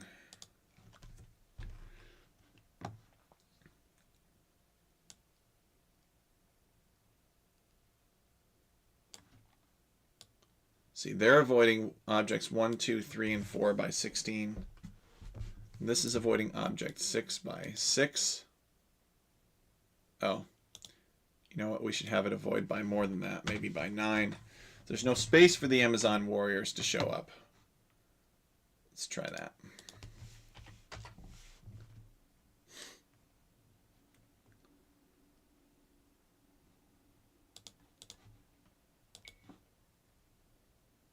There we go. Okay. So we could refine and optimize that later, but that's the idea anyway. And I'm sorry that there's some kind of strange bug. I'll have to look into that and why that's not behaving in the way that we expect. Why they can't just reference this specifically. But we could go through and we could give players gold. And actually, that's what we did. But we could come through here and do it the automated way. So we delete these rows just so that we have the gold there. And we're not going to restrict the terrain type that the gold is placed on or anything like that. Apparently we're going to make it really fat gold with resource delta 700. Tight grouping. No scaling because it's player assigned. Forest distance we don't need. And okay, so now we go and we look at the town center here. We have to be careful. This is object 5 right now, which is not what we want. We want object, yeah, actually that is what we want. And we want to avoid by 13 and place within 9. And so this should have all the information that it needs now to generate the gold correctly. So let's drag this number down so that it becomes 12. And we'll save it and we'll try generating and we'll see if we can get that gold. But you could do that with pretty much every resource for players. And you could tell those resources to avoid each other. Like if we wanted gold and deer or gold and berries, I like to tell the static resources like stone, gold, berries to avoid each other as well. You can do that. So let's generate that. See if we can finally get the gold, which is what we came here for.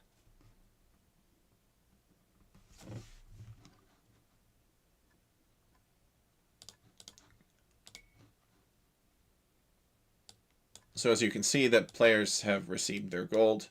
We could put multiple groups in if we wanted to.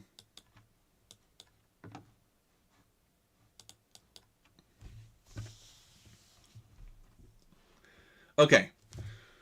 So that's good. I don't know that we want to, let's see, what time is it? 2:10. Well, I've spent a lot more time doing this than I thought I was going to. Took longer. I think there were some technical difficulties both on my end and on the end of the guys in the workshop, but we got through it. It's not as streamlined as I was hoping, but that's fine. That's life. It's reality. Reality isn't what you watch on YouTube. It's not the videos that are all formatted and clipped down. Although your time is valuable, if you're still here and you've sat through all of our technical troubles, I'm very grateful to you. So we're going to come back here. So we've kind of demonstrated the objects. I'll let you guys tinker around with that. I'm going to get rid of these Amazon warriors now, these painful Amazon warriors. I'm just going to delete those rows all the way through the grid placeholders too. I just had to prove to myself that we could do it. And I'm going to get rid of these relic positions as well. And I'm going to start with Town Center 1 and Gold 2. And that should be all that I need. So I just have these 2 objects here. And I'm just going to give myself a group quantity of 2, just because I want it. And I'll do temp min distance group placement of 8 on them. And we'll just rerun them real quick. But I think we're pretty much done with the object autoscriber for now. So we run that. Again, you guys are running an obsolete version of it. But it still works for this application, for this particular spreadsheet. The V9 was the way to go. So that's what we've got. It, of course, is run. So now when we go back and we generate it, we should just have our 2 gold piles per player. And that's pretty much what we have. Each player with 2 gold piles. So we did some very basic, some very crude land manipulation here. And now we need to talk about the player land scriber. So the player land scriber is probably another big attraction that I wanted to cover today. I can understand if we wouldn't have time to go into the details of how to make neutral player land specifically. I've Alright. got to jump up. What I'll do is pull the stream up on my phone and just follow along. Well, we're almost done here. Do you have about 15 more minutes? Yeah, I can hang around for that. Okay. There is one more thing I want to show you guys, and that is we're gonna come over here to our .m file, and we're gonna comment this out now. We're gonna comment all of that out. We're gonna maybe leave MLA up, and we're gonna run this again, so that we're basically just getting rid of all of the neutral lands.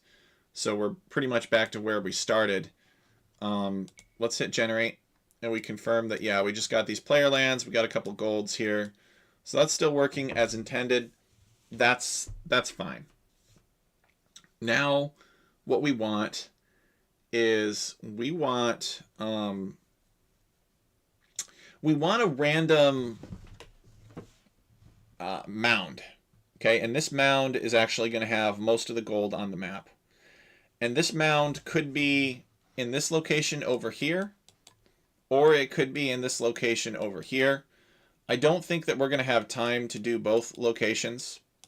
So what I'm going to show you is something like this.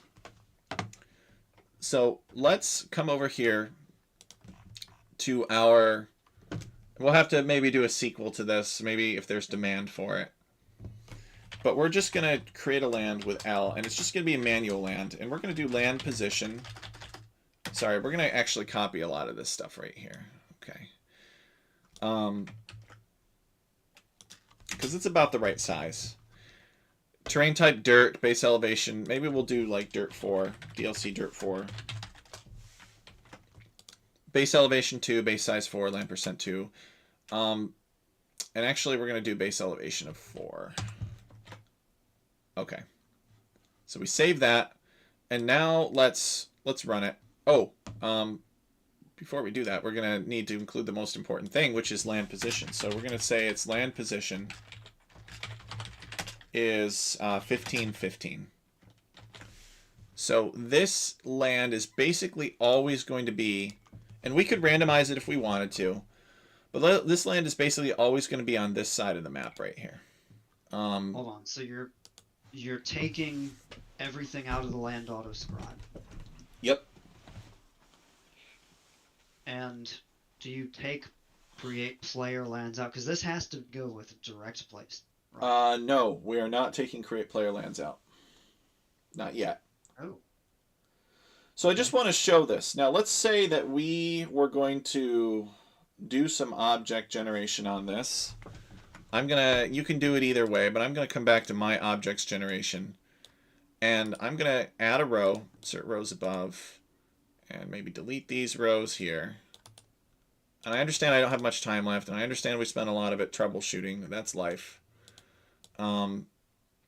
Maybe I will make a fantasy version of this where we just clip all the best parts, and people who are too busy can just have the highlights.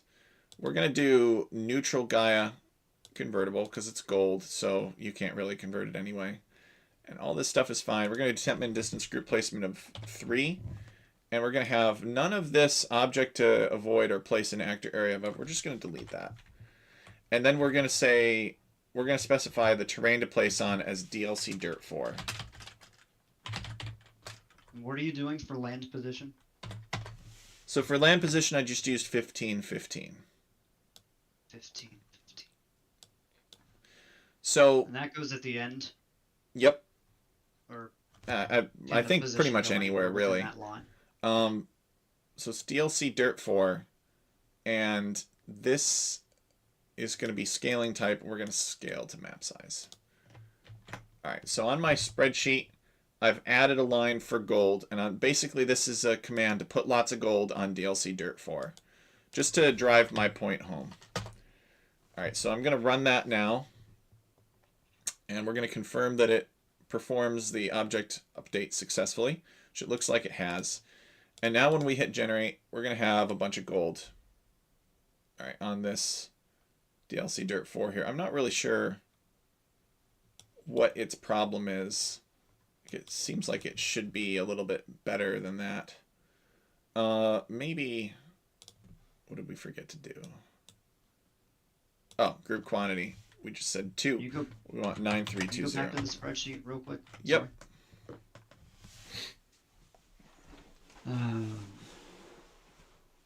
Because I'm a little behind on getting the... So what does it say? 2 and resource delta 700? Yep. This doesn't really matter. What does that mean? Resource delta just adds to the resource storage of that object. So this gold will have 800 plus 700 gold in it per tile. That's a lot.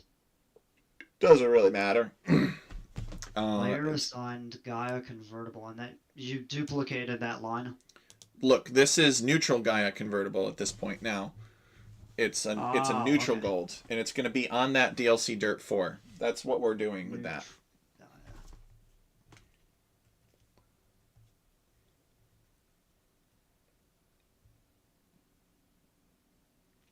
And then that has to be 700 again, and group quantity 90. Yep, whenever something is neutral, it always gets large group quantity, at least for me. You don't have to do it that way, but that's how I prefer to do it. Why does the second one have 2? Or the first one, rather. You mean the first gold?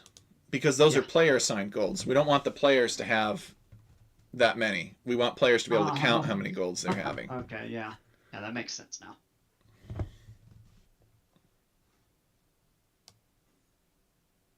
Players all the gold in the world.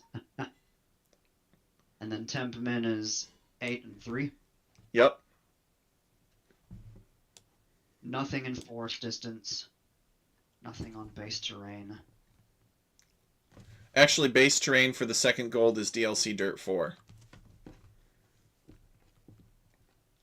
Right, nothing for the first one. Right. First one is player assigned. It is constrained by actor areas alone. Second one is only constrained by terrain. Alright,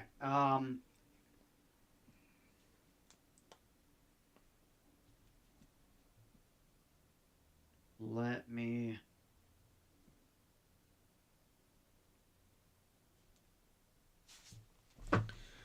So now when we run this... I just got an error. Object auto scribe v9 and the example script, but it gives me an error. It says undefined near line 1 column 1. Did you close the .m file? And then open it? And then not initialize the location?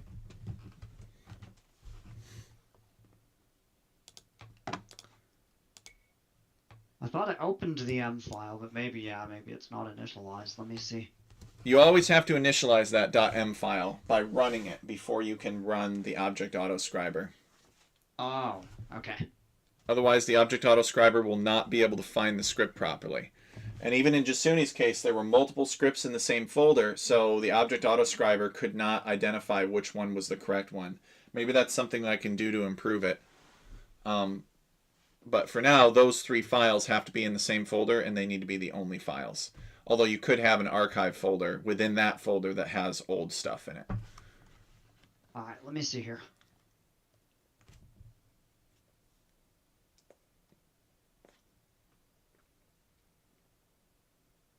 What? Okay, now error evaluating partial expression for end called from object autoscribe v9. Inject actor area dependencies at. Oh gosh. Okay. That's a mess. So you must have screwed something up then. So, do you have any like ref or anything like that? In the sheet, no. Can you share your sheet? Yeah.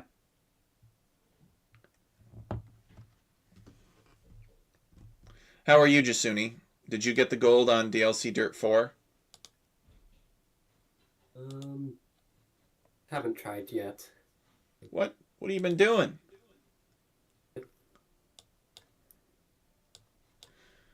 All right, let's see here.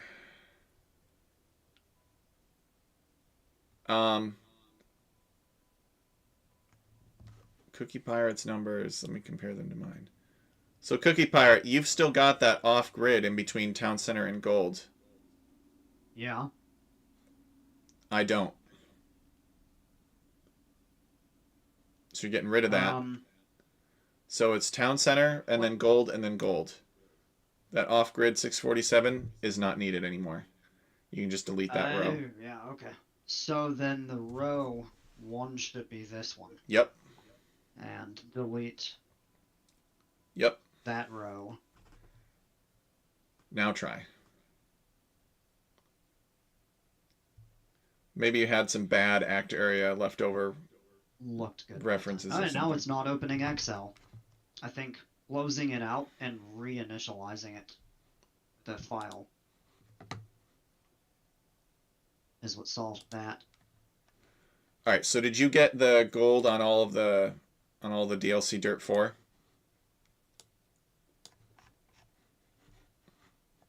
Oh, this is weird. What? I don't have any DLC Dirt 4, but I'm getting 2 town centers and I am getting gold. All right. So you'll probably have to change the number of players to 8. And I have 8 set. And you need create player lands, and then you need this L after create player lands that says to create your neutral land there.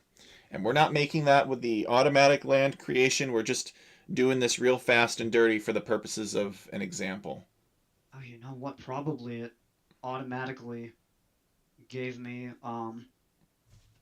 the land auto scribe, because I had it like you did before, but then I restarted it and regenerated it, and it came up. All right, show me your .m file. Let's see.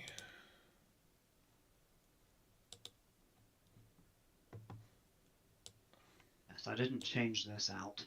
So you need to comment. Yeah, you need to comment all that stuff out. How do you comment out in this? You highlight it and hit Control R. Control R. Yep. And you need to just more than comment that out. You need to... No, don't delete it. No, yeah, I hit Shift R for some reason. So all of this. Comment that out. Uncomment MLA at the top of that. Control Shift R. And then that should be good. So go ahead and run that.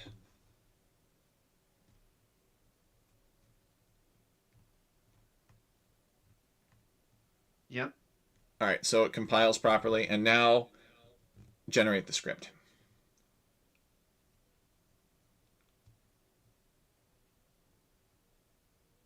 Yep. Okay, good. Now you have an extra town center there. I'm not sure what's going on with that.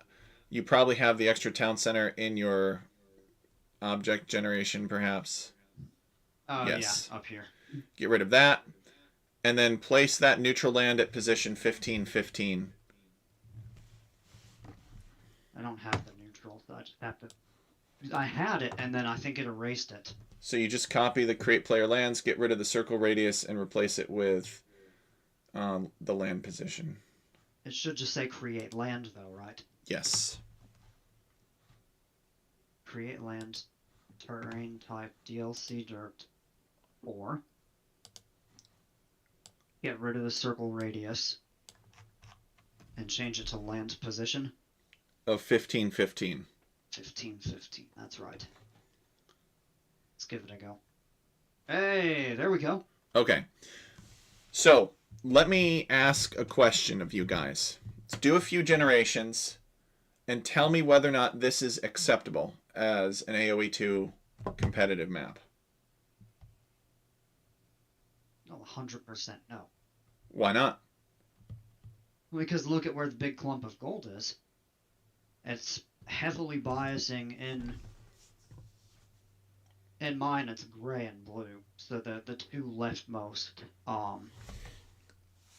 players starting in the ring have much easier access to that gold than the other 6 players.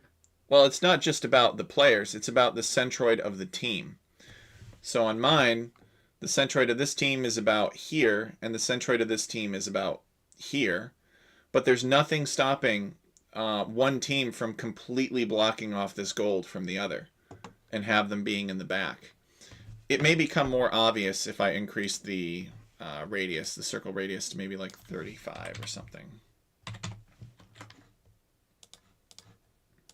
All of my players are lined up randomly. They're not. Exactly. So take a look at this example, you guys, on my screen. I've got green. I've got purple somehow. I've got yellow, and I've got cyan. It doesn't look like it's doing team positions, actually. I need to... Change the radius to 30, you said? Yeah, 35. Okay. My point, though, is that these 4 players right now could be on a team, assuming team positions are on, and they would have this gold behind them. The reason it's not showing it is because we don't have diplomacy enabled right now. And these 4 players could be on the same team and just have to fight their way to get to this gold. That's not fair.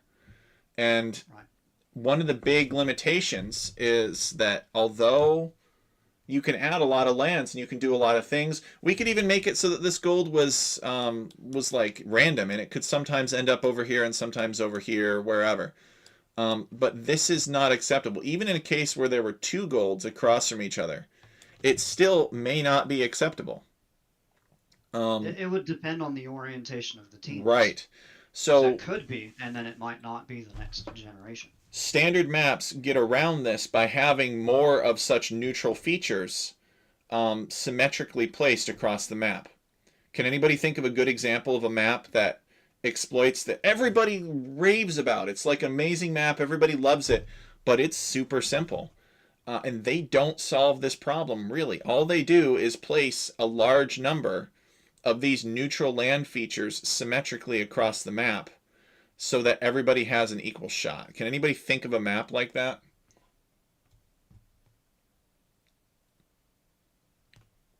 No. What about you, Jasuni? Any ideas? Lines blink. How about 4 lakes? Yeah, 4 lakes. Yeah, that's a good example. All right, so we'll show 4 lakes right here. 4 lakes. So nobody solved... That makes sense because they're in the corners. Right, they're in the corners, and this player land distribution, nobody solved that problem.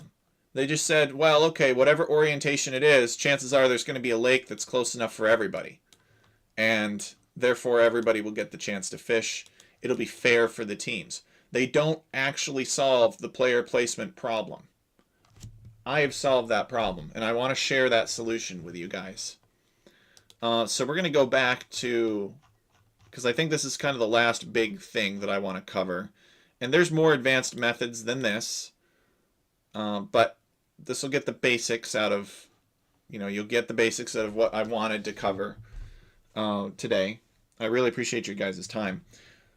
Yeah. So in order to have a map like that, and let's say that we wanted a river on the other side, right? Let's say that we had these player lands now, and maybe our base terrain was water, and we've got a river on the other side of the map. So let's come over here, and let's change our base terrain to water, and we're gonna change our land percent to 100. And let's create, let's call them Zone 1. These player lands are all Zone 1. And let's create another land on the opposite side of the map.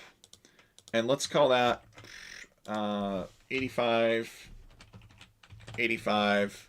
And let's give that a terrain type of like, I don't know, DLC Bogland or DLC Moorland. Something like this, okay? Base elevation is 0. Base size 4, land percent 100 as well. But maybe other zone avoidance distance of maybe, let's say 6. And let's make this DLC Dirt 4 mound the same zone as the player lands so that it doesn't avoid them. So we're going to say Zone 1. And we're going to give the player lands other zone avoidance distance of 6 as well. So now that we've added that, we should get this river appearing on the right-hand side of the map. And we've got this mound of gold on the other side. So you guys can kind of see that now. Maybe I can do a better job of the player lands. I think are defined as dirt right now. Maybe we can choose a contrasting color. Maybe we can choose like, I don't know, grass. Something as simple as grass. So that'll contrast. The moorland is over here. Okay, so... I did not get that. Oh, you changed the base terrain. Yeah, yeah. So you guys can see that we've got the dirt over here. We've got a river, and obviously you'd have to kind of be smart about base elevations and like not dragging water up. But this is an example, right? This map, although it's a cool concept, this map is totally competitively unacceptable. Can you go back To the script? Yeah. to the script, please? Yeah.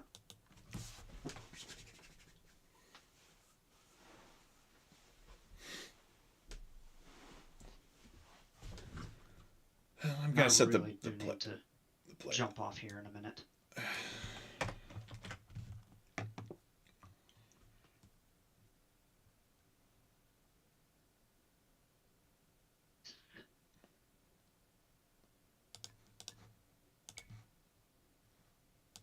Grass DLC Dirt 4 and more lands, and the base terrain is water.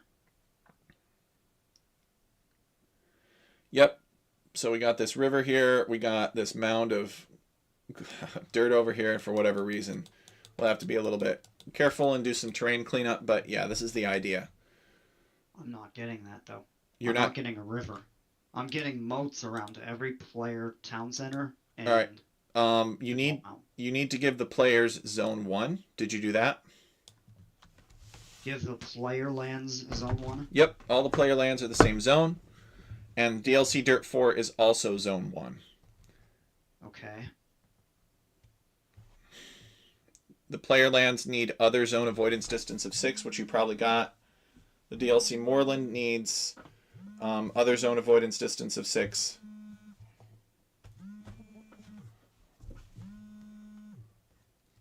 No, still getting moats, basically. Alright, I will send you this code so that you can copy it into your script.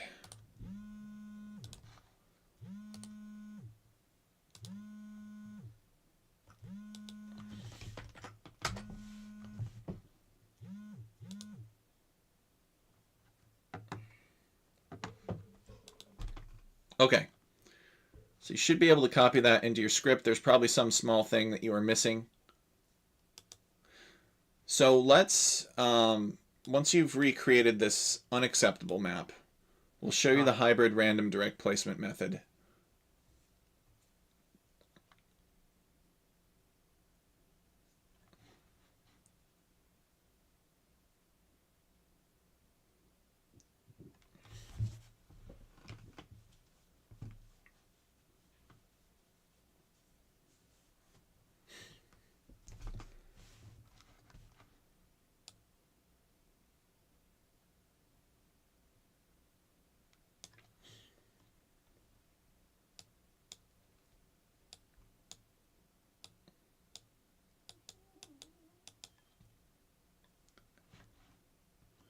Where are you at, Jasuni? Were you able to recreate this?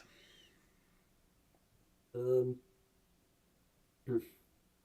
the river, haven't tried the river yet. The river isn't so important. It's just there to kind of build a little bit of complexity into it.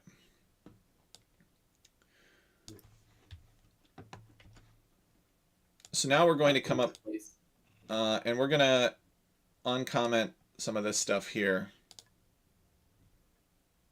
Let's see. Right here. So lines, for me, it's lines 33 through 45. It's under player land construction. Everything from G to CPL, we're basically uncommenting for now.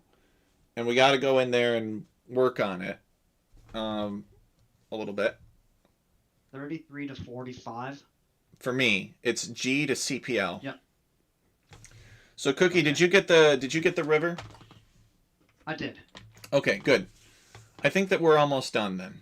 So what this is going to do is there is this function called RMS create player lands version 9. I think that's the latest version of it. It takes these two inputs, G and C, and basically G and C are these big complex arrays of cell functions. And BE stands for base elevation. BS stands for not what you think it stands for, base size. Base size, yeah. 2.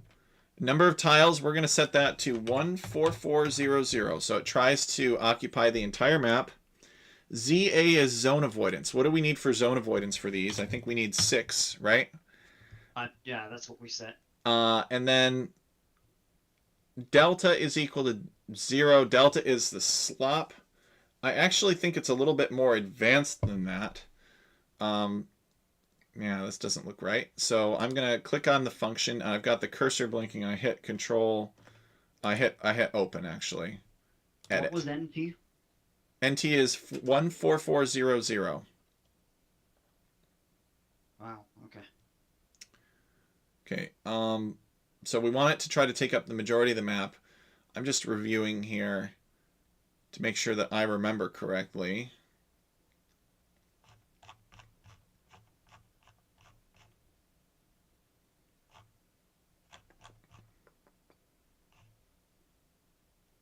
BD is the last one.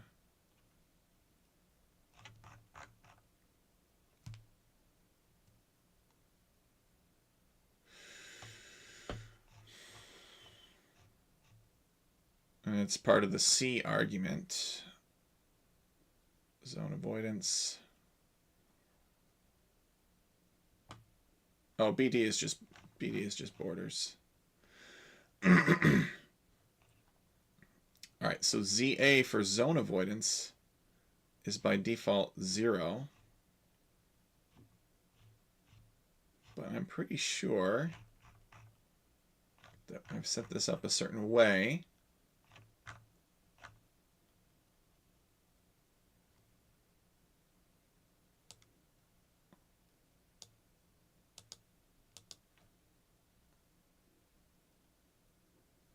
Seed angles, seed biases. All right, well, we'll just kind of leave it at that for now. I'm pretty sure I set it up a certain way so that it could assign a specific zone. Maybe I need to change it to 10, actually. I think 10 is recognized. Let's open that.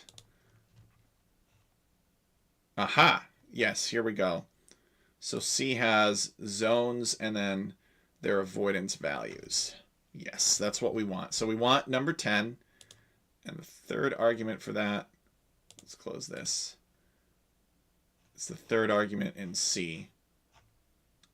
So ZA. So it's still ZA. All right, good. So we are going to have these be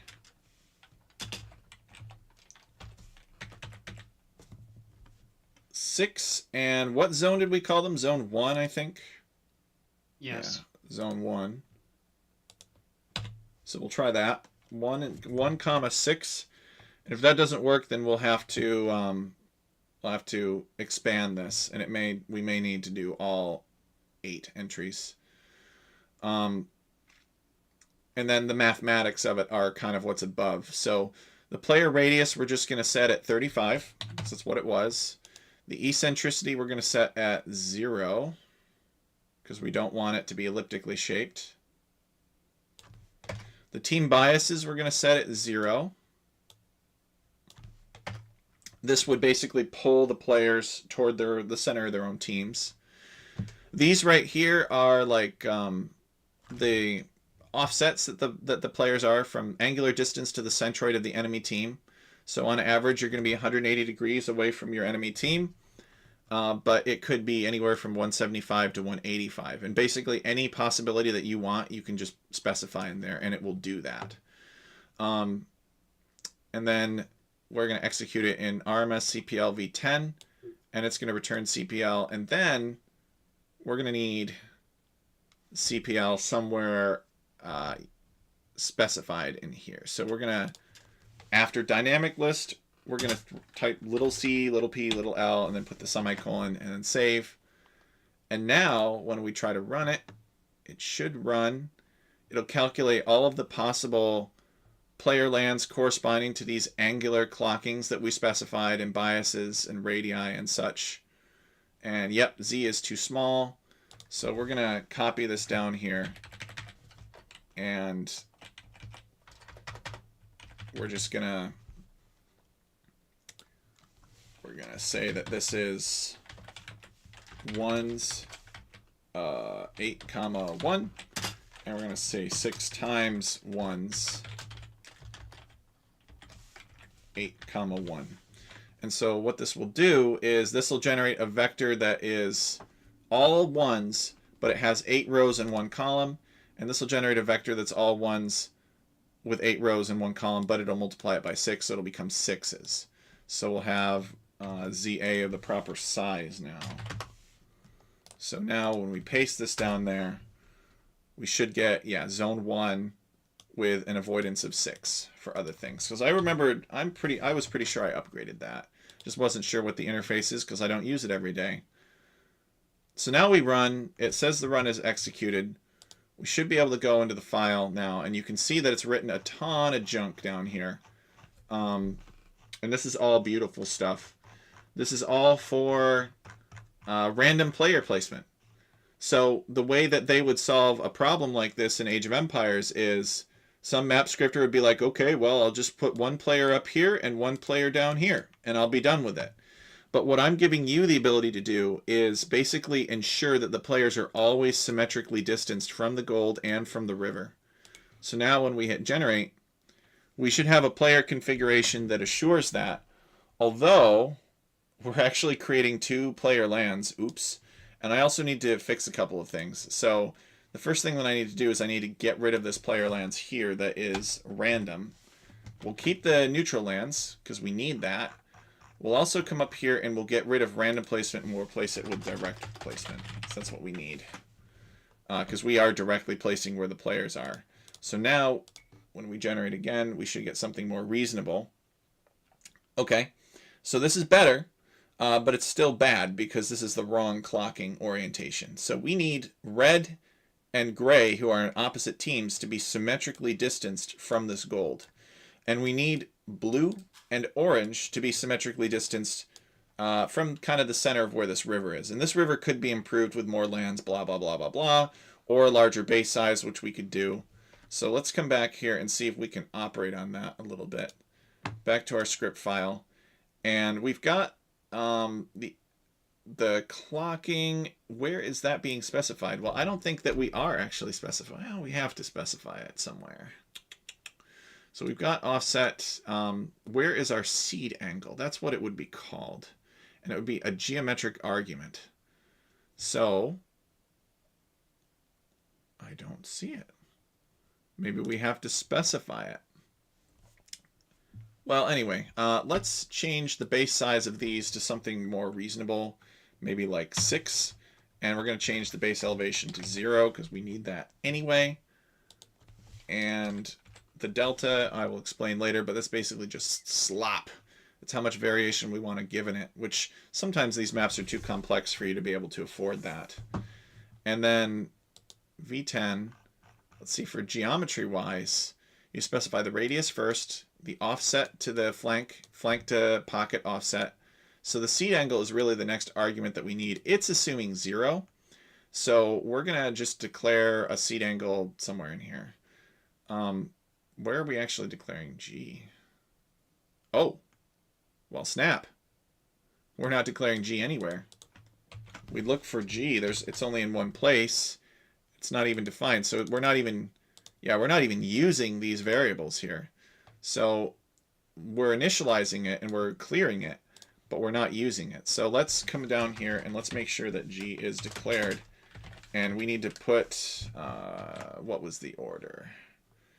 We need to put the radius, the offset, and the ADC.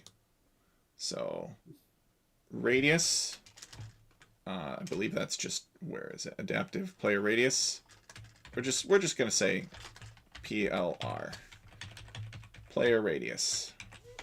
Yeah, just right. And we'll capitalize it too. So the radius, the offset, the angular distance to the centroid.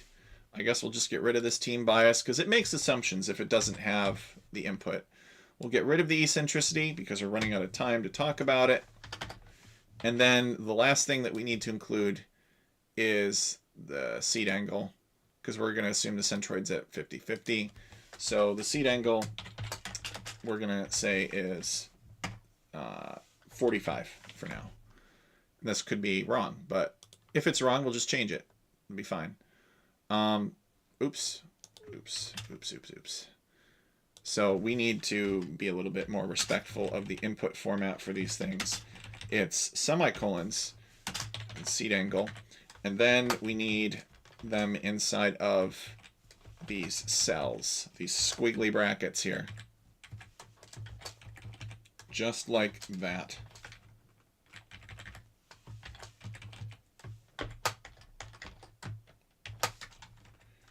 Put a semicolon at the end to suppress the output, and then we should be able to run it again. And, well, I forgot to put a semicolon there. That's fine. If that's our only problem, then we're in good shape. So it returns a result. It has gone through and swept through every possible configuration here. And let's see if the seed angle that we chose is correct. Aha! Look at that. So, as you can see, blue and red are approximately the same distance away from this. They're clocked appropriately, whereas gray and orange, again, clocked appropriately. So we hit generate, and we might see variation in the map. We might even see the players move around a bit. We might see gray and or orange appear on this side rather than this side. That's part of the randomness of it. See how they're both on this side now? But the point is that this is fair. This actually is competitively acceptable. I mean, maybe you'd need to work on this river a little bit. We literally made this river with one land. So I don't have very high standards for it. But it wouldn't be hard to improve this river. So automatically, not automatically, but hopefully with this player land placement technique, we've shown you that it's possible to have a map with asymmetric features and arrange teams in a fair way so that each team collectively, on average, has the same access to resources that the other team has. And this will opened up a ton of map scripting possibilities for me to be able to implement on my own maps, and I'm sure that you guys will have great ideas for how to do so on your maps. So Cookie, Jasuni, any questions? No, I appreciate it. That end auto subscriber is really neat. Like, that's gonna make it super easy to do The really intricate stuff. the player lands or the Um, the objects? Sorry, I didn't hear you. No, I'm going with like the land auto scriber, the first thing that we covered. Oh, and we didn't even cover all of the possibilities for that. That's just how it auto writes to the file, basically. And then we just included those lands just to show you the problems that would be created by a large amount of lands, requiring you then to use the object auto scriber, or go crazy writing actor areas in by hand. Right.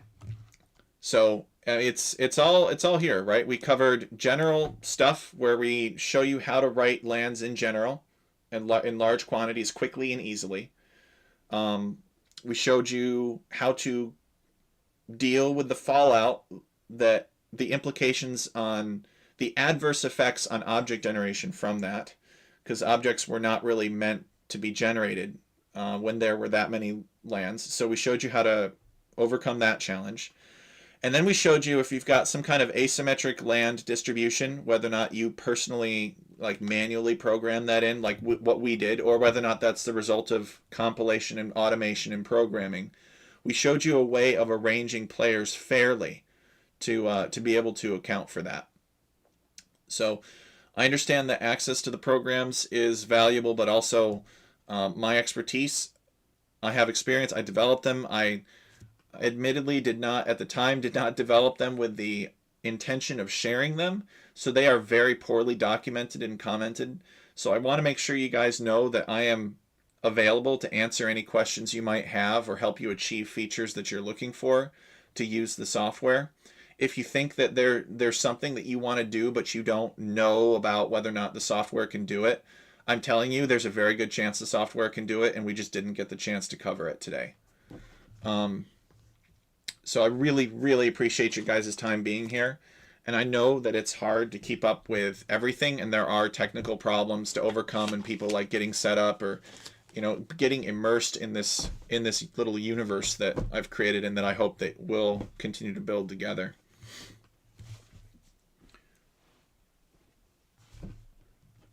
I'll be asking a lot of questions. Okay.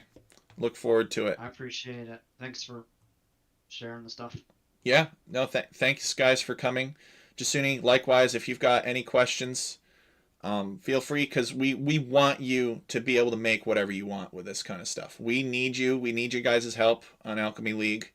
We would not be able to do Alchemy League without the scripters, and we want the guys that have helped us out that are like, oh yeah, this is a cool community. Let me help them out by making a map. We want you to be able to make whatever map you want for our league, because when you are successful in executing your vision and your dream for having an Age of Empires 2 fight over a certain place, we are successful. We get to create thematic competitions that the community loves. So thank you guys so much for being here. If you've got any questions, even if you weren't here in the voice channel, if you watched the recording and you were smart about it and you skipped through all the parts where we were sorting out technical problems, and you have any questions and you have access to this software and you want to know how to use it better, please send me a message, and I'll do what I can to help you. We want you guys to win, because when you win, we win. So I really appreciate your guys' time. Thank you so much. Yeah, man. Take it easy, all right? Yep. See you guys.